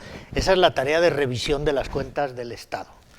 Y la otra parte, que es la que sale más en los periódicos, que es la del enjuiciamiento, en realidad se reduce a un orden de 50 o 60 sentencias al año. Así que también, de alguna forma, es una especie de muestreo de aquellas conductas, quiero yo pensar, que por ser paradigmáticas, que por ser ejemplares, porque se repiten de una manera sistemática en todos los municipios de España, que le pagan unas retribuciones a los concejales que no están justificadas en la ley de bases de régimen local. Bueno, pues juzgamos a un alcalde que ha hecho esa clase de retribuciones y esa condena se supone que debería servir para establecer una doctrina que después todos los demás municipios implementen de manera voluntaria sin que tenga que venir el tribunal a tirarles de la oreja. Eso se podría expandir, es decir, no existiría ningún inconveniente, no en el Tribunal de Cuentas, que tiene 12 consejeros, 4 dedicados al enjuiciamiento, 8 dedicados a la fiscalización, sino dentro de la propia jurisdicción ordinaria. ¿Por qué no se introduce un juicio contable en la ley de enjuiciamiento civil? Para que todas esas reclamaciones de cantidad que la administración pública tiene que hacer a sus administradores que han sido desleales, en vez de meterlo en la jurisdicción penal, que es mucho más compleja y que al final termina en lo mismo, que le pones una inhabilitación, que le pones una multa que no sé si va a pagar, que le pones una responsabilidad civil no sé cuántos años después, a lo mejor es más eficiente, ya que la corrupción en su esencia versa sobre dinero, la acción del Estado que verse también sobre dinero. Mire, Ya después o en otra instancia discutiremos si esto era tan doloso como para considerarlo delictivo, inhabilitarlo a usted y en los casos más graves meterle en la cárcel, pero de entrada ese dinero que se ha perdido y que se ha perdido por su mala gestión como mínimo imprudente, lo tiene usted que devolver. Eso se podría hacer, es más eficiente, sería más rápido y sería en los juzgados ordinarios, en el juzgado de primera instancia, de donde corresponde. Mire usted que es que en las cuentas de este ayuntamiento faltan 300.000 euros. Entonces trae ese capítulo al alcalde y a los concejales que los han gastado, y si no son capaces de justificar por qué y cómo se los han gastado, pues los tienen que devolver de su bolsillo. A mí me parece que expandir la jurisdicción contable en el contexto de la jurisdicción ordinaria, que esa sí tiene la infraestructura a todo el territorio nacional, para que haya una responsabilidad civil derivada de las cuentas de los organismos públicos que fuese exigible por una vía rápida y eficiente, yo creo que sería un remedio preventivo contra la corrupción extraordinario, porque la mayor parte de esos dispendios de los que hablaba el Tribunal Europeo se producen porque hay un gran sentido, sobre todo colectivamente, de irresponsabilidad. Es que ha sido el ministerio de no sé qué que se ha gastado tropecientos millones en unas vías de un tren que al final pues no ha circulado porque han cambiado las prioridades y entonces ahí se ha quedado media obra hecha y no sé cuántos túneles. Yo que estaba antes destinado en Almería, por ejemplo, la autopista esa que un día ha de llegar a Cádiz para conectar Murcia con el resto de Andalucía, pues está por ahí, no sabemos en qué momento se paró aquello, pero de repente en mitad del campo ves un pedazo de puente sin terminar, pero que ha debido costar un dineral.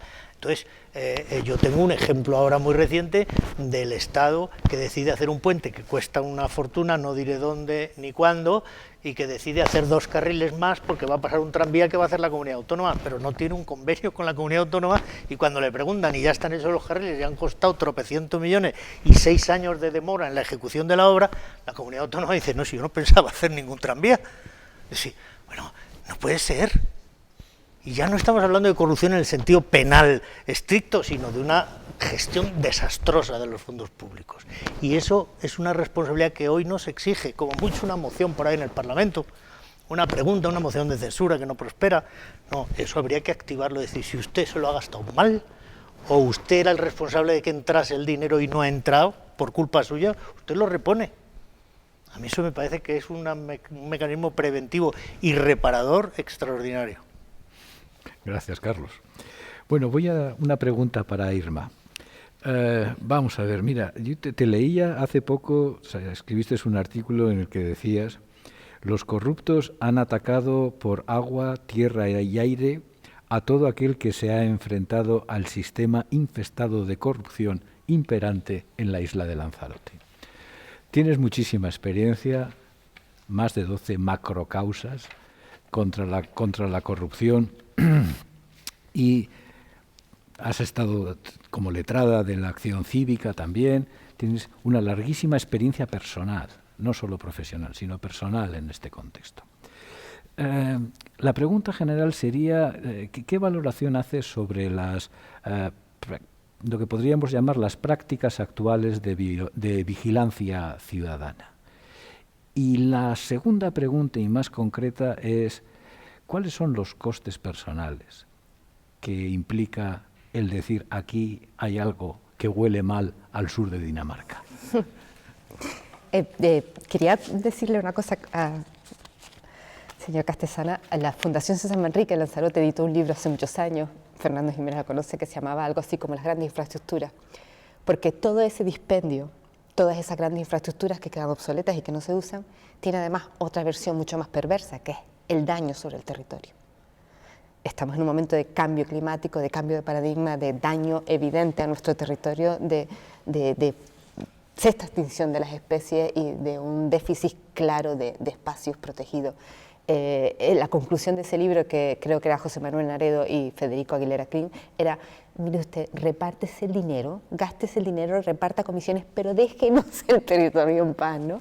Un poco para ver la versión de la protección del territorio, ¿no?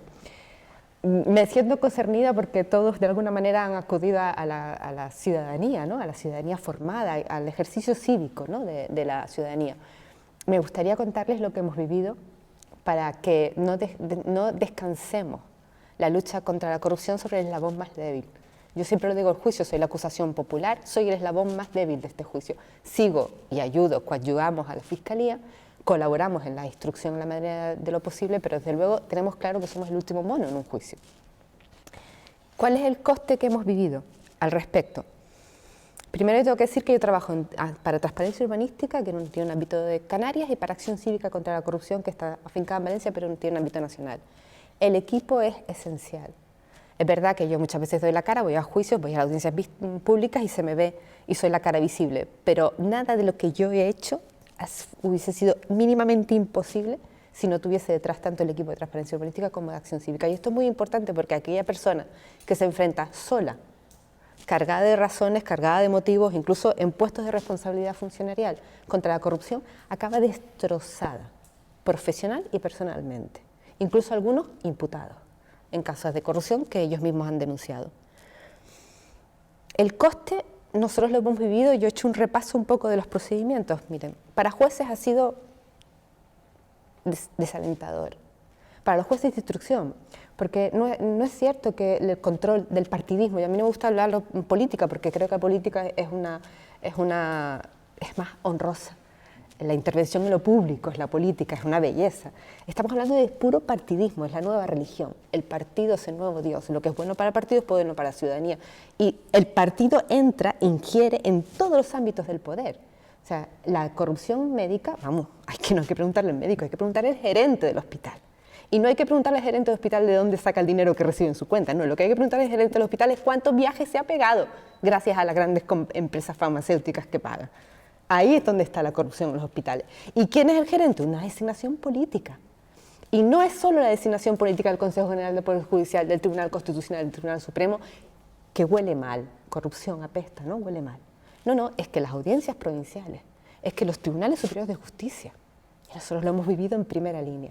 Al juez instructor se le destroza. Y nosotros hemos aprendido, ¿qué pasa con las comisiones de servicio? ¿Qué pasa con los repartos de los casos? ¿Qué pasa con los jueces sustitutos? Eso es un mundo oscuro, tenebroso, donde no se sabe por qué aparece un juez sustituto. En Canarias es tremendo. ¿Quién lo designa? ¿Por qué lo designa cuando hay jueces de carrera esperando su plaza? Pero aquí se le designa al juez sustituto. Al juez instructor de una operación anticorrupción se le destroza, se le llena de trabajo y cuando pide sustitución, bueno, en Lanzarote hemos tenido el caso, en el caso Unión, Pampara 4 pidió sustitución, pidió apoyo, cuando se le concedió el apoyo por el Consejo General del Poder Judicial, año y medio después, y mientras la instrucción caminando, entonces el gobierno de Canarias le dijo, sí, pero no te pago los viajes. Se acabó el juez instructor. Entonces vinieron dos sustitutos. Esos dos sustitutos cuando habían jueces de carrera esperando en Madrid, que se me nombre, ¿quién nombra a esos dos sustitutos? Efectivamente el mal está en el Consejo General del Poder Judicial, pero no solo. El presidente de la Audiencia Provincial y el presidente del Tribunal Superior de Justicia de Canarias. Los fiscales. En Lanzarote tenemos el caso Estampa. O sea, lo que hizo y le salió también a Villarejo, Garzón y doña Dolores Delgado, ya se hizo en Lanzarote. Primero se le generó una campaña de desprestigio. Un hombre radical, un fiscal que no parlamentaba, un fiscal violento, un fiscal agresivo, habían pintadas en la calle, se hizo toda una campaña de desprestigio a Ignacio Estampa. Se le buscó también novia en Lanzarote, se dijo que tenía relaciones sexuales con esta, con otro, se destroza su ámbito profesional. Y cuando se destroza su ámbito profesional, entonces tenemos una sentencia donde la propia sala nos dice, es que esto fue un empeño personal de Ignacio Estampa, que tenía ganas. Es decir, todo este discurso mediático de los medios de comunicación que pertenecen al poder, que alimentan la corrupción y destrozan al denunciante de corrupción, en este caso ni siquiera al denunciante, al fiscal, llega a oídos de la sala y la sala dice, aquí hubo exceso de celo. Exceso de celo, señor, usted tiene que investigar unos hechos y acreditar que esos hechos tienen un encaje jurídico, pero no puede hacer una crítica sobre una campaña de desprestigio que ni más ni menos ha llegado en la corte, en las cloacas del Estado, a sacar a un fiscal anticorrupción que estaba haciendo su trabajo. Cuando Villarejo le pregunta en su celda, ¿no te has sacado Lola de aquí? La jefa no te ha sacado de aquí. Eso ha ocurrido en España en este momento. Y es el fiscal, que tiene un cuerpo que le protege. A los testigos y peritos, nosotros hemos tenido 4 de baja por depresión, que han instruido, que han hecho las periciales, con lo difícil que es encontrar periciales económicas. Muy complicado. Los que te dicen los imputados, a mí la audiencia de cuentas no me ha dicho nada. los cuentas de mi partido han pasado por el Tribunal de Cuentas y a mí no me han dicho nada. No existe ningún órgano de inspección en España. Esta cultura de la corrupción que hemos narrado pasa primero porque no existen órganos de inspección, y esto lo lleva años, Fernando Jiménez lleva años diciéndomelo. Somos los españoles corruptos, y Fernando Jiménez siempre me ha dicho, no, Irma, no. Es que no existen controles de fiscalización, ninguno, desde la intervención hasta el Tribunal de Cuentas. Históricamente han fallado todos. ¿Qué pasa con el funcionario que denuncia la corrupción o hace una peritación judicial? Judicial.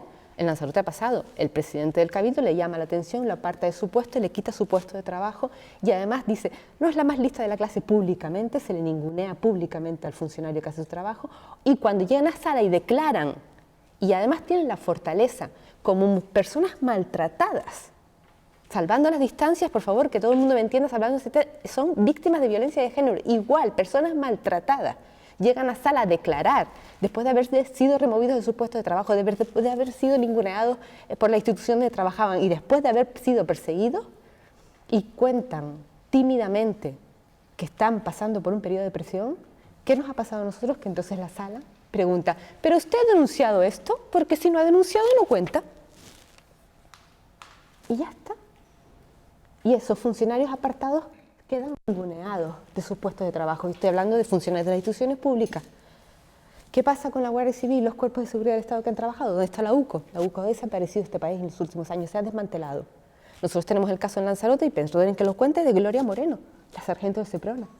Denunció un caso de corrupción, nosotros ejercimos la acusación popular, el caso Pardela, y sufrió una campaña de desprestigio y persecución que le llevaron a 3 querellas, a defenderse de 3 querellas de sus propios compañeros. Y es que todo el mundo sabía que se comían las pardelas una vez protegidas en La Alegranza, que es un espacio natural protegido, archipiélago Chinijo. ¿Quién comía esas pardelas? Efectivamente, el poder político y empresarial, en una orgía de corrupción y sangre, porque mataban al animal solo para darse el gusto de comer un animal protegido, en un espacio natural protegido. Y esto ocurrió durante años hasta que una sargento de Seprona lo denunció y la sargento de Seprona recibió 3 querellas. Estuvo a punto de ser apartada sin sueldo, hasta que se defendió y acabó absuelta. Y en esto llegamos al ciudadano, donde no es que tengamos una cultura de la corrupción, no es que la corrupción sea el sistema, es que no existen ciudadanos formados en este país en ciudadanía, en ejercer una ciudadanía. Para empezar, lo primero que necesitas es formación, conocimiento.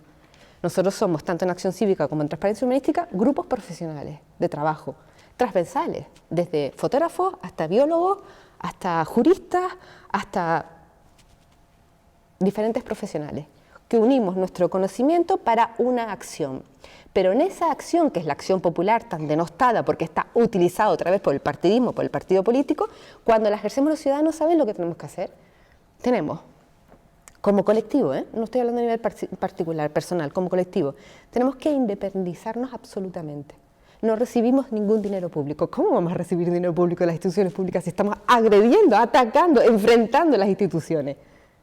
Fuera de partidos políticos, fuera de todo tipo de partidismo, apartamos a los miembros que forman parte de partidos políticos, porque tenemos que independizarnos de este mal general de este país, que es el partidismo. Después de tener una absoluta independencia, tenemos que tener una conciencia clara de lo que es lo público, que es lo que en este país ha faltado. No sabemos ni defendemos lo público, tenemos una justicia para robagallinas, y esto lo ha dicho Leme, y es verdad. Condenamos de 2 a 5 años de cárcel a un señor que viene y me roba la cartera y iba a decir una palabrota, y se come los 5 años de cárcel, y eso es todos los días. Yo soy abogada del turno de oficio, todos los días, y si es negro, moro o rumano, más todavía. Y nadie le tiembla el pulso al meter en la cárcel a una persona 5 años por robar una cartera con violencia o con fuerza. Pero cuando tenemos delante a un representante político, o peor, a un representante empresarial, que supone algo para esta sociedad, los jueces tiemblan, porque tenemos una justicia que es tremendamente débil con el poderoso y tremendamente fuerte con el débil. Esta es la justicia que tenemos. A nivel personal, ¿qué ha supuesto esta guerra?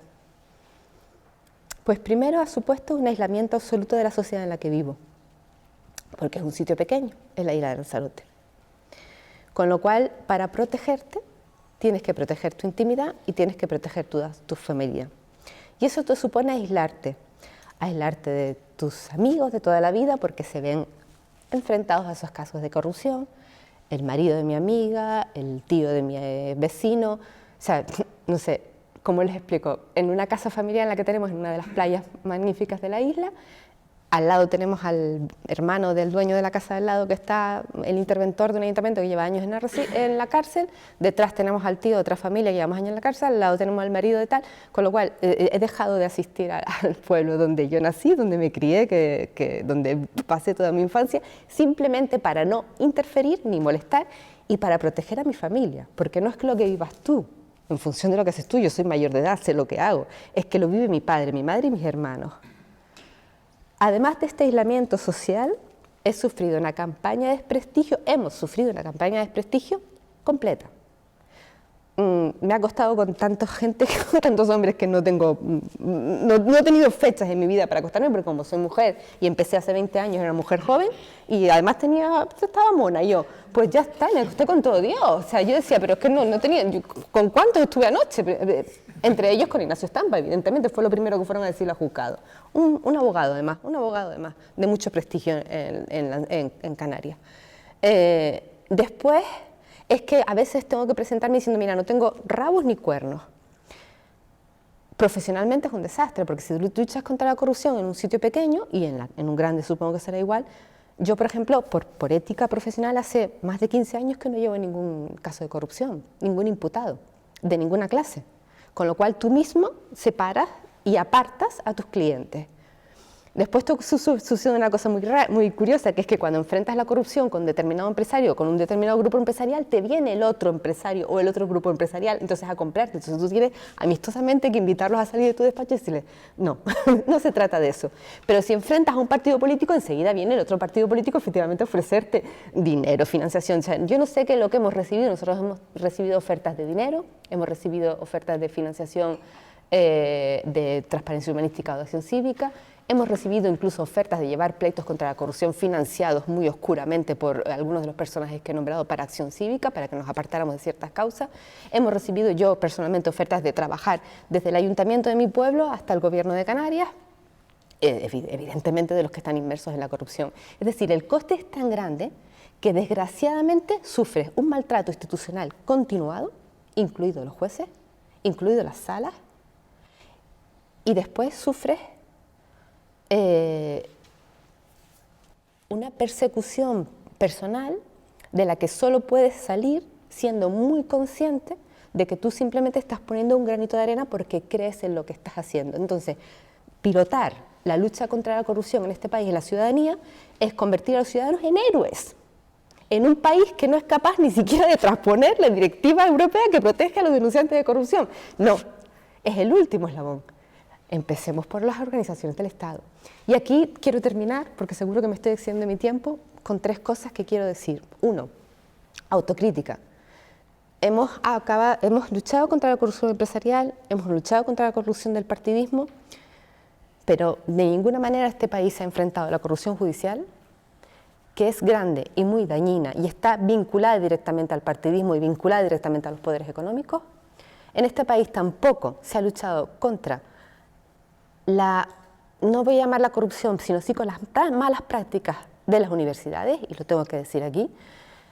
Yo me he encontrado en sala sistemáticamente como peritos de los imputados a grandes catedráticos, impartiendo doctrina en defensa de los corruptos, que a veces le he dicho, pero es que me da vergüenza, yo he leído tu libro para estudiar, ¿cómo estás aquí defendiendo esta golfada, señor don catedrático? Y después la última crítica tiene que ser, claro, a mi profesión, los abogados. Los abogados somos muy culpables. ¿Cómo estamos formando a los abogados para que el cobro de la minuta sea absolutamente incompatible con un código ético y moral mínimo? Ya no te digo el código deontológico, te digo un código ético y moral mínimo. La gracia última ya es encontrarte como abogados defensores de los grandes corruptos de este país, a los ex magistrados de la Audiencia Nacional, a los ex fiscales contra corrupción, ya dices tú, bueno, apaga la luz y vámonos. Porque la sala no mira igual a un abogado que a un ex compañero, no es lo mismo. Y eso se nota desde el primer día que te sientas en sala y miras, y el trato no es el mismo a un abogado que a un señor que ha sido compañero de profesión. Esto hay que mirárselo, porque lo de las puertas giratorias no solo sirven para las energéticas, sino también están sirviendo a los sistemas esta moratoria que han planteado ahora de si voy a la política después no me puedo incorporar a la vía jurídica. Perdona, pero es que si sales de la vía jurídica tampoco deberías poder ejercer como profesional de la abogacía defendiendo a los grandes corruptos de este país. Y hay despachos profesionalizados en esto, profesionalizados, que están haciendo un daño terrible a la lucha contra la corrupción. Con lo cual, sí, es verdad, es una violencia institucional que nos convierte tristemente y sin quererlo en héroes. Yo nunca he querido ser héroe, simplemente he querido que mi isla funcione con un poco más de normalidad. Chema, ¿puedo hacerle una pregunta muy concreta a Irma? Digo, por salvar lo que estábamos diciendo del papel de la sociedad civil organizada. Carlos se refería, estaba poniendo el ejemplo de Estados Unidos, a una sociedad civil organizada con grandes organizaciones muy bien financiadas, con muchos equipos. Tú dices, no pongan el acento en el eslabón más débil. Ahora cuéntanos, ¿cuánta gente financia transparencia urbanística? ¿Cuántos sostenéis transparencia urbanística? Tú hablabas de aquí, somos un equipo pluridisciplinar, tenemos fotógrafos, tenemos... Creo que los has dicho todos en la enumeración que has hecho. ¿Cuánta gente financia y cuánta gente está detrás de Acción Cívica contra la corrupción? Sí, bueno, digo, no son watchdogs de los que hablaba Carlos, no. el caso americano. Acción Cívica además hace un papel, Acción Cívica es mucho mayor que Transparencia Urbanística, tiene además personas, bueno, Antonio Benedés, su presidente, y unas personas de mucha más relevancia, y Acción Cívica además hace una cosa que, gracias Fernando por decirme lo que es que apostar por las humanidades. Formemos a los ciudadanos en la defensa de lo público, que en este país lo que es mío, lo que está en el registro de la propiedad a mi nombre, funciona, pero después abro la puerta de mi casa, piso la calle y eso ya no es mío. Eso ya no pertenece a nadie, pero claro, tenemos un sistema judicial o un sistema penal, un sistema civil que protege la propiedad privada, pero nada, no protegemos en nada lo público. Y eso en el territorio se ha visto en este país con claridad. Acción Cívica se financia con aportaciones y además los abogados, que somos en este caso Miriam Salmerón en Valencia y yo, actuamos pro bono. ¿Esto qué significa? Que cuando tienes un juicio de 6 meses, como los que tenemos nosotros, las grandes causas de corrupción, durante 6 meses te estás pagando tú, con las aportaciones de los socios de Acción Cívica, viajes, estancias y el ejercicio de la acusación popular, y tienes de frente a 14 o 15 o 9, yo he tenido hasta 17 abogados de la defensa que no sé ni cuánto cobran, pero me imagino que lo que yo no veré en mi vida, uno de ellos, ¿no? Por estar ahí defendiendo a los grandes empresarios turísticos, de una industria tan grande como la turística, o a los grandes empresarios de la contratación pública, que efectivamente en juicios a nosotros nos lo han dicho, es que si no pago esta comisión no trabajo con la institución, o sea, tengo que pagarla, porque es una extorsión sobre todas las cosas, ¿no? Y en el caso de transparencia urbanística ya es mucho peor, porque somos 5, 6, costeamos nosotros los costes, no aceptamos ninguna financiación de nadie, y eso que las ofertas han sido muchas, y anecdóticamente en las últimas elecciones entraron al poder, y cuando entró al poder en el último gobierno nos llamaron a todos, bueno, menos a mí, porque ya saben lo que les voy a decir, pero nos llamaron a todos a ofrecernos cargos de responsabilidad política. O sea, ese partidismo, ese afán del partido político de colonizar todas las acciones, llega al punto de decir, o sea, vamos a ver, no es posible que usted, presidenta del gobierno o presidenta del cabildo, tenga tanto interés en nosotros que nos ofrezca trabajo a todos. O sea, es evidente que los que nos quieren es callar, nos quieren comprar y darnos un sueldito para que ya está calladito. No sé qué milagro hay para que esas 5 personas se mantuvieran algunos en paz en su puesto y dijeran, no, gracias, nos quedamos aquí. Pero eso es un milagro. Es que no se le puede exigir eso a la ciudadanía, de la misma manera que no se le puede exigir a una mujer que lleva 20 años sometida a paliza que denuncie a la persona que se le paga, porque es que le pega, porque es que ya ha sometido a una devaluación psicológica, hay una dependencia psicológica. ¿Cómo se le va a pedir a un ciudadano que se enfrente a esto?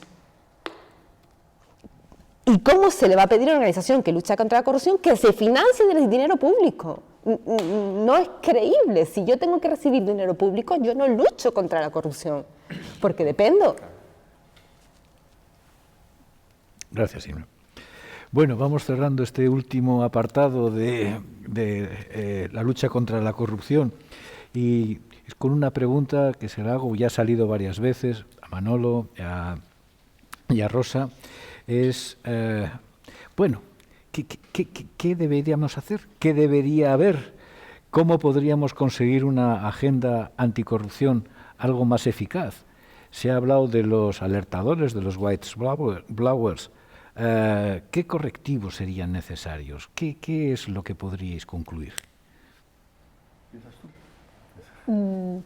Bien, yo creo que, por un lado, todos los informadores, lo ha puesto de manifiesto Irma, quien denuncia la corrupción en este país está en un terreno hostil, o sea, tanto institucionalmente como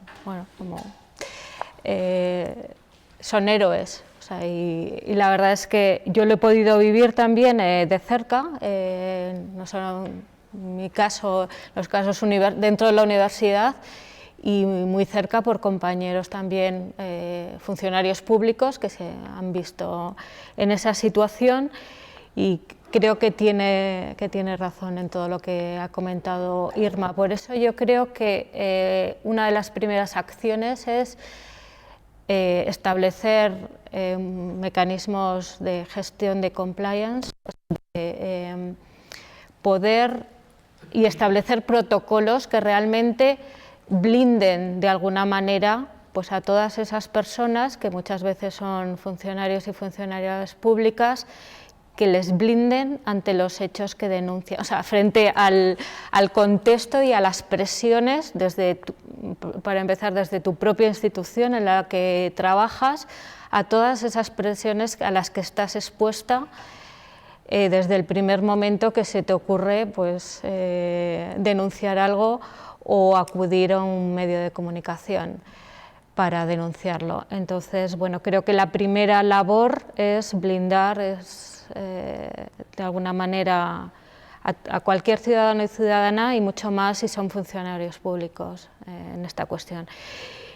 Y luego, pues creo que también, como he dicho antes, los medios de comunicación los profesionales deben formarse mucho más en todas estas cuestiones para no caer pues, muchas veces en el juego de que pues, en estas estrategias político-mediáticas. O sea, creo que todavía hay mucha gente dentro de la profesión que cree en ella y que hace periodismo de investigación y que intenta pues, bueno, sacar todas estas cuestiones a la luz. Entonces creo que eso, pues, que no es mayoritario en la profesión, pues se necesita mucha mayor formación periodística pues, para saber cómo hay que tratar, lo mismo que existen protocolos para y buenas prácticas para cubrir información sobre violencia contra las mujeres o sobre otro tipo de información, pues creo que eso es necesario.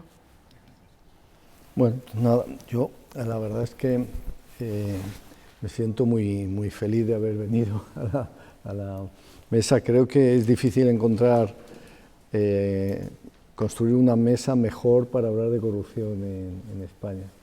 De verdad, desde tener un fiscal que ha sido fiscal en Guatemala en la lucha contra la corrupción, que algún día tendríamos que hablar de todo lo que hiciste allí, a Irma y su maravillosa labor, a Simo, que ha hecho un libro extraordinario que está ahí en primera línea, a Rosa, a Fernando, como profesores y tal, incluso a mi amigo Sauca, que está aquí con nosotros. Entonces, creo que es extraordinario y yo ya simplemente luchar contra la corrupción, ¿qué falta? Faltan muchísimas cosas, porque para empezar yo creo que cuando se hacen diagnósticos de los problemas de corrupción nos centramos en el ejecutivo, pero hay que hablar del judicial, como tú decías, del legislativo, de los órganos de control, de los partidos políticos, de los medios de comunicación y de las empresas. Y si haces el diagnóstico global, seguro que empiezas a encontrar una enorme cantidad de lagunas en todas partes, ¿no? Y problemas en todas partes. Y eso nos llevaría a un buen plan holístico anticorrupción global. Que bueno, ahora mismo ya hay una iniciativa para hacer un plan anticorrupción, que lo está llevando en gran medida la iniciativa, la Intervención General del Estado. Yo, ya sabiendo que es la Intervención General del Estado, lo dejo ahí,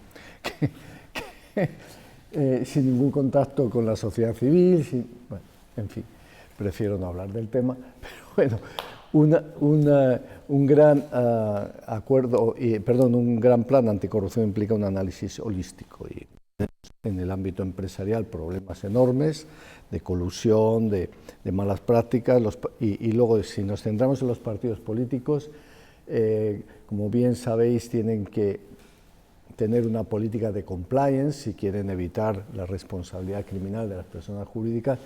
Si analizamos la política de compliance, pues ahora mismo hay un artículo de 2 funcionarios del Tribunal de Cuentas hablando del tema y la verdad es que es bastante depresivo. Nosotros también lo hemos investigado y bueno, yo creo que muchas veces la política de compliance que tienen es para perseguir a los disidentes dentro del partido más que para realmente proteger los intereses de la ciudadanía. En suma, yo creo que un plan holístico y ahora tenemos pues cosas inmediatas que tienen que salir y veremos si sale ya de una vez la ley. Yo creo que espero que sí, puede salir antes de que se disuelvan las Cortes, la ley de protección a los alertadores, que yo creo que es una ley que dado que la directiva europea es bastante completa, yo creo que puede salir aceptablemente, aun cuando, y con esto acabo, porque podría estar horas y horas hablando de este tema, tenemos un problema y es que cada nueva ley que sale con un nuevo órgano. El ministro quiere tener su órgano y nombrar a su amiga o a su amigo, con lo cual vamos a tener un órgano para proteger a los whistleblowers. Tenemos el Consejo de Transparencia, la Oficina de Conflictos de Intereses, etcétera, etcétera, etcétera, ¿no? Probablemente se creará algún órgano nuevo vinculado a los lobbies, por lo menos en el ámbito autonómico. Entonces yo no sé, es un problema de que luego va a haber una descoordinación brutal y en los informes europeos ya va saliendo. Hay países donde tienen solo 2 grandes órganos y se quejan de la descoordinación en Francia o en Italia de sus 2 grandes órganos. Imaginaos aquí lo que puede ser esto. Da solo. Aprovecho para hacerte una pregunta. ¿Cómo ves una agencia estatal anticorrupción? No, yo creo que es necesaria una agencia estatal anticorrupción con todas las garantías de independencia en nombramiento de su cargo. El ejemplo valenciano es un buen método. Valencia, como muy bien sabe Chimo, un director que es nombrado por el Parlamento con propuesta de la sociedad civil y de los parlamentarios, que no puede ser cesado, está dando unos resultados verdaderamente prodigiosos, ¿no? Con un sistema de protección a los alertadores, etc. Yo creo que ahí tenemos un modelo que no solo es bueno aquí, sino en la propia Unión Europea, en los análisis comparativos, lo están poniendo como un buen ejemplo. Yo creo que sí es necesaria y que recoja competencias yo creo que del Consejo de Transparencia, de la Oficina de Conflictos de Intereses y del órgano ese para proteger a los alertadores. Y luego nombrar una persona relevante. Aquí tenemos 2 ejemplos de 2 personas que podrían ser los directores y que, bueno, seguro que daría un salto importantísimo en la lucha contra la corrupción. Muy bien, pues muchas gracias, Manolo, muchísimas gracias a todos. Ha sido un placer poder conversar, escucharos y tener esta grabación con vuestras opiniones. Muchas gracias, ha sido un placer y un honor en nombre de todos los miembros de la red. Muchas gracias. Muchas gracias. Gracias.